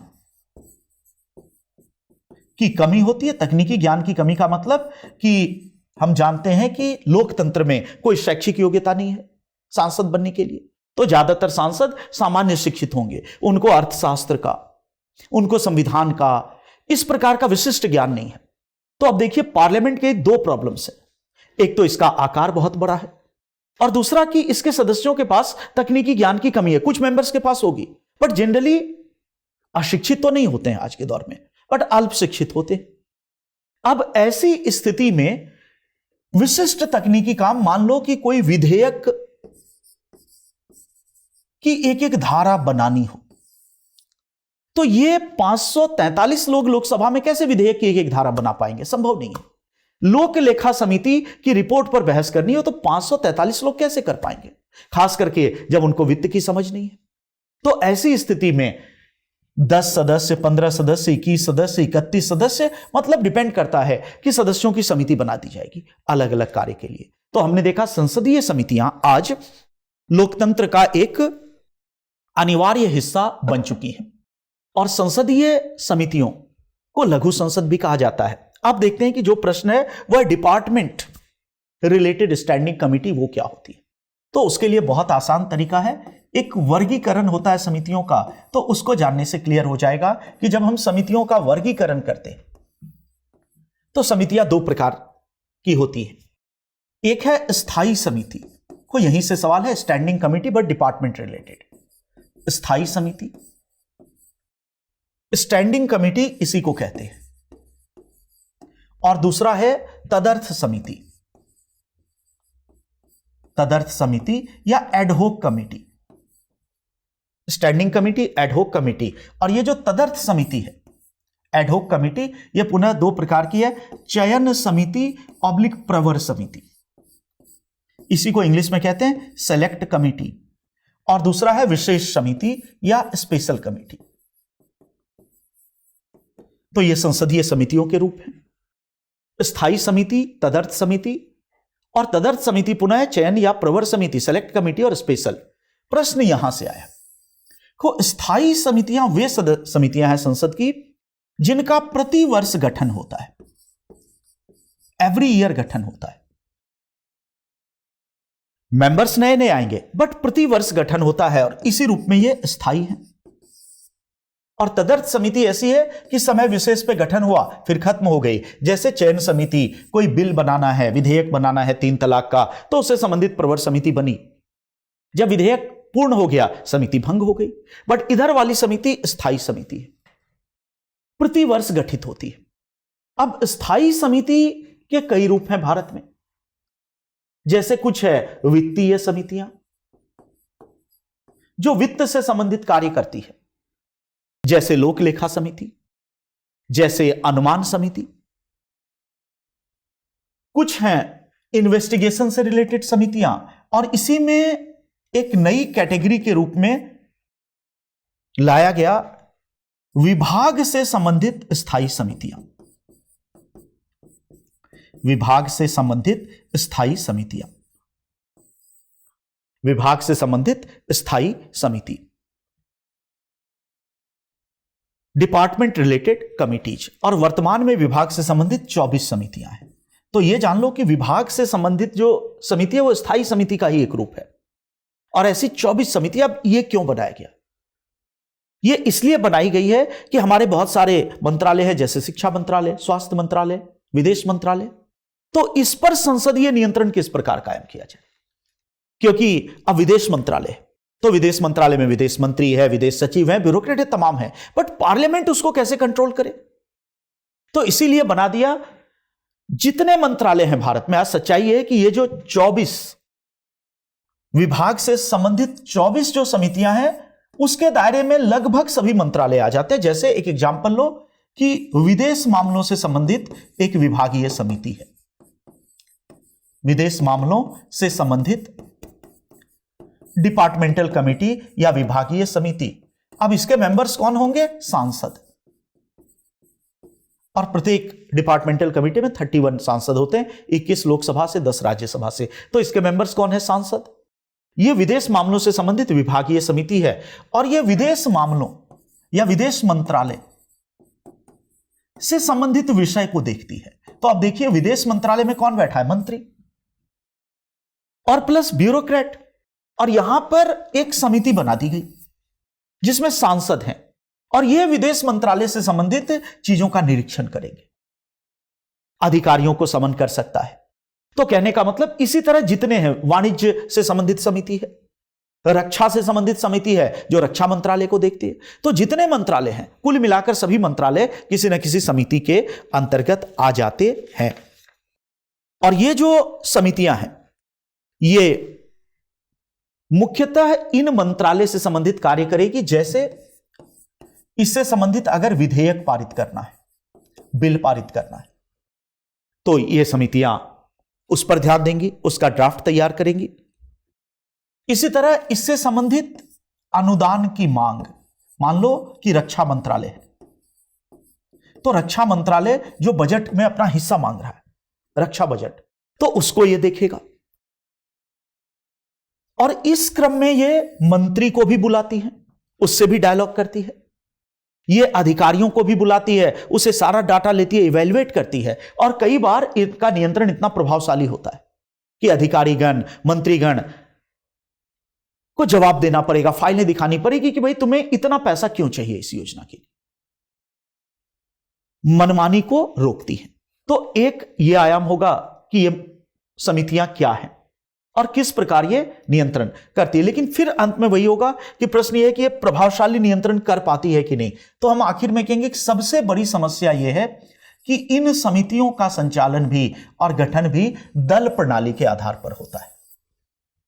इसका मतलब ये जो समितियां हैं ये भी आनुपातिक आधार पर गठित होती हैं। आनुपातिक का मतलब कि जिस दल को सदन में जितनी सीटें हैं समिति में उसी के अकॉर्डिंग, तो ज्यादातर समितियों में फिर किसका बहुमत हो जाएगा? सरकारी तंत्र का। और रिजल्ट यह होगा कि कुल मिलाकर फिर दल प्रणाली हावी हो जाती है। और दूसरी बात कि समिति अपनी सिफारिशें सदन को देती है, अध्यक्ष को, और समिति की सिफारिशें परामर्शदात्री हैं। इसलिए भी फिर भी हमें कहना चाहिए कि विभाग से संबंधित समितियां, चूंकि संसद है, इसमें कम लोग होते हैं, तो अधिकारी आदि पर इनका नियंत्रण होता है, बट यह नहीं कहा जा सकता कि उनको घुटनों पर रखती है। तो अब इस प्रश्न को हम लोग देखें कि कैसे इसको हम फॉर्मेट कर सकते हैं। थोड़ा सा हमें पहले बताना होगा संसदीय समितियों का इंट्रोडक्शन में महत्व, फिर उसका वर्गीकरण करते हुए बताएंगे ये क्या होती है, और उसके बाद बताएंगे कि ज्यादातर मंत्रालय या विभाग में इनका काम होता है और ये अधिकारी आदि को बुलाती है। फिर भी हमें कहना चाहिए कि दल प्रणाली के कारण ये बहुत प्रभावशाली समितियां नहीं हैं, फिर भी संसदीय नियंत्रण का एक साधन ये भी है। तो यहां पर हमने इस प्रश्न को भी देखा, और अब मैं समझता हूं कि यहीं पर प्रश्न समाप्त हो गए। तो पॉलिटी से संबंधित जो भी प्रश्न थे उसका हमने डिस्कशन किया, और हमने देखा कि कुछ प्रश्न ऐसे हैं जो करंट ओरिएंटेड फैक्चुअल सवाल है, कुछ संविधान के फैक्ट्स और कॉन्सेप्ट से रिलेटेड हैं, और कुछ बहुत ही शानदार किस्म के सवाल हैं, कॉन्स्टिट्यूशनल मॉरलिटी, इस तरह के सवाल। तो आज का ये डिस्कशन यहीं पर संपन्न होता है, और आशा करता हूं कि ये डिस्कशन आपकी तैयारी में सहायक होगा, मददगार होगा। तो आज की चर्चा को यहीं पर मैं विराम देता हूं, फिर आगे मिलेंगे जरूर किसी न किसी नए विषय की चर्चा करते हुए। तो सब लोग स्वस्थ रहिए, सुरक्षित रहिए, प्रसन्न रहिए। Thank you. जय हिंद।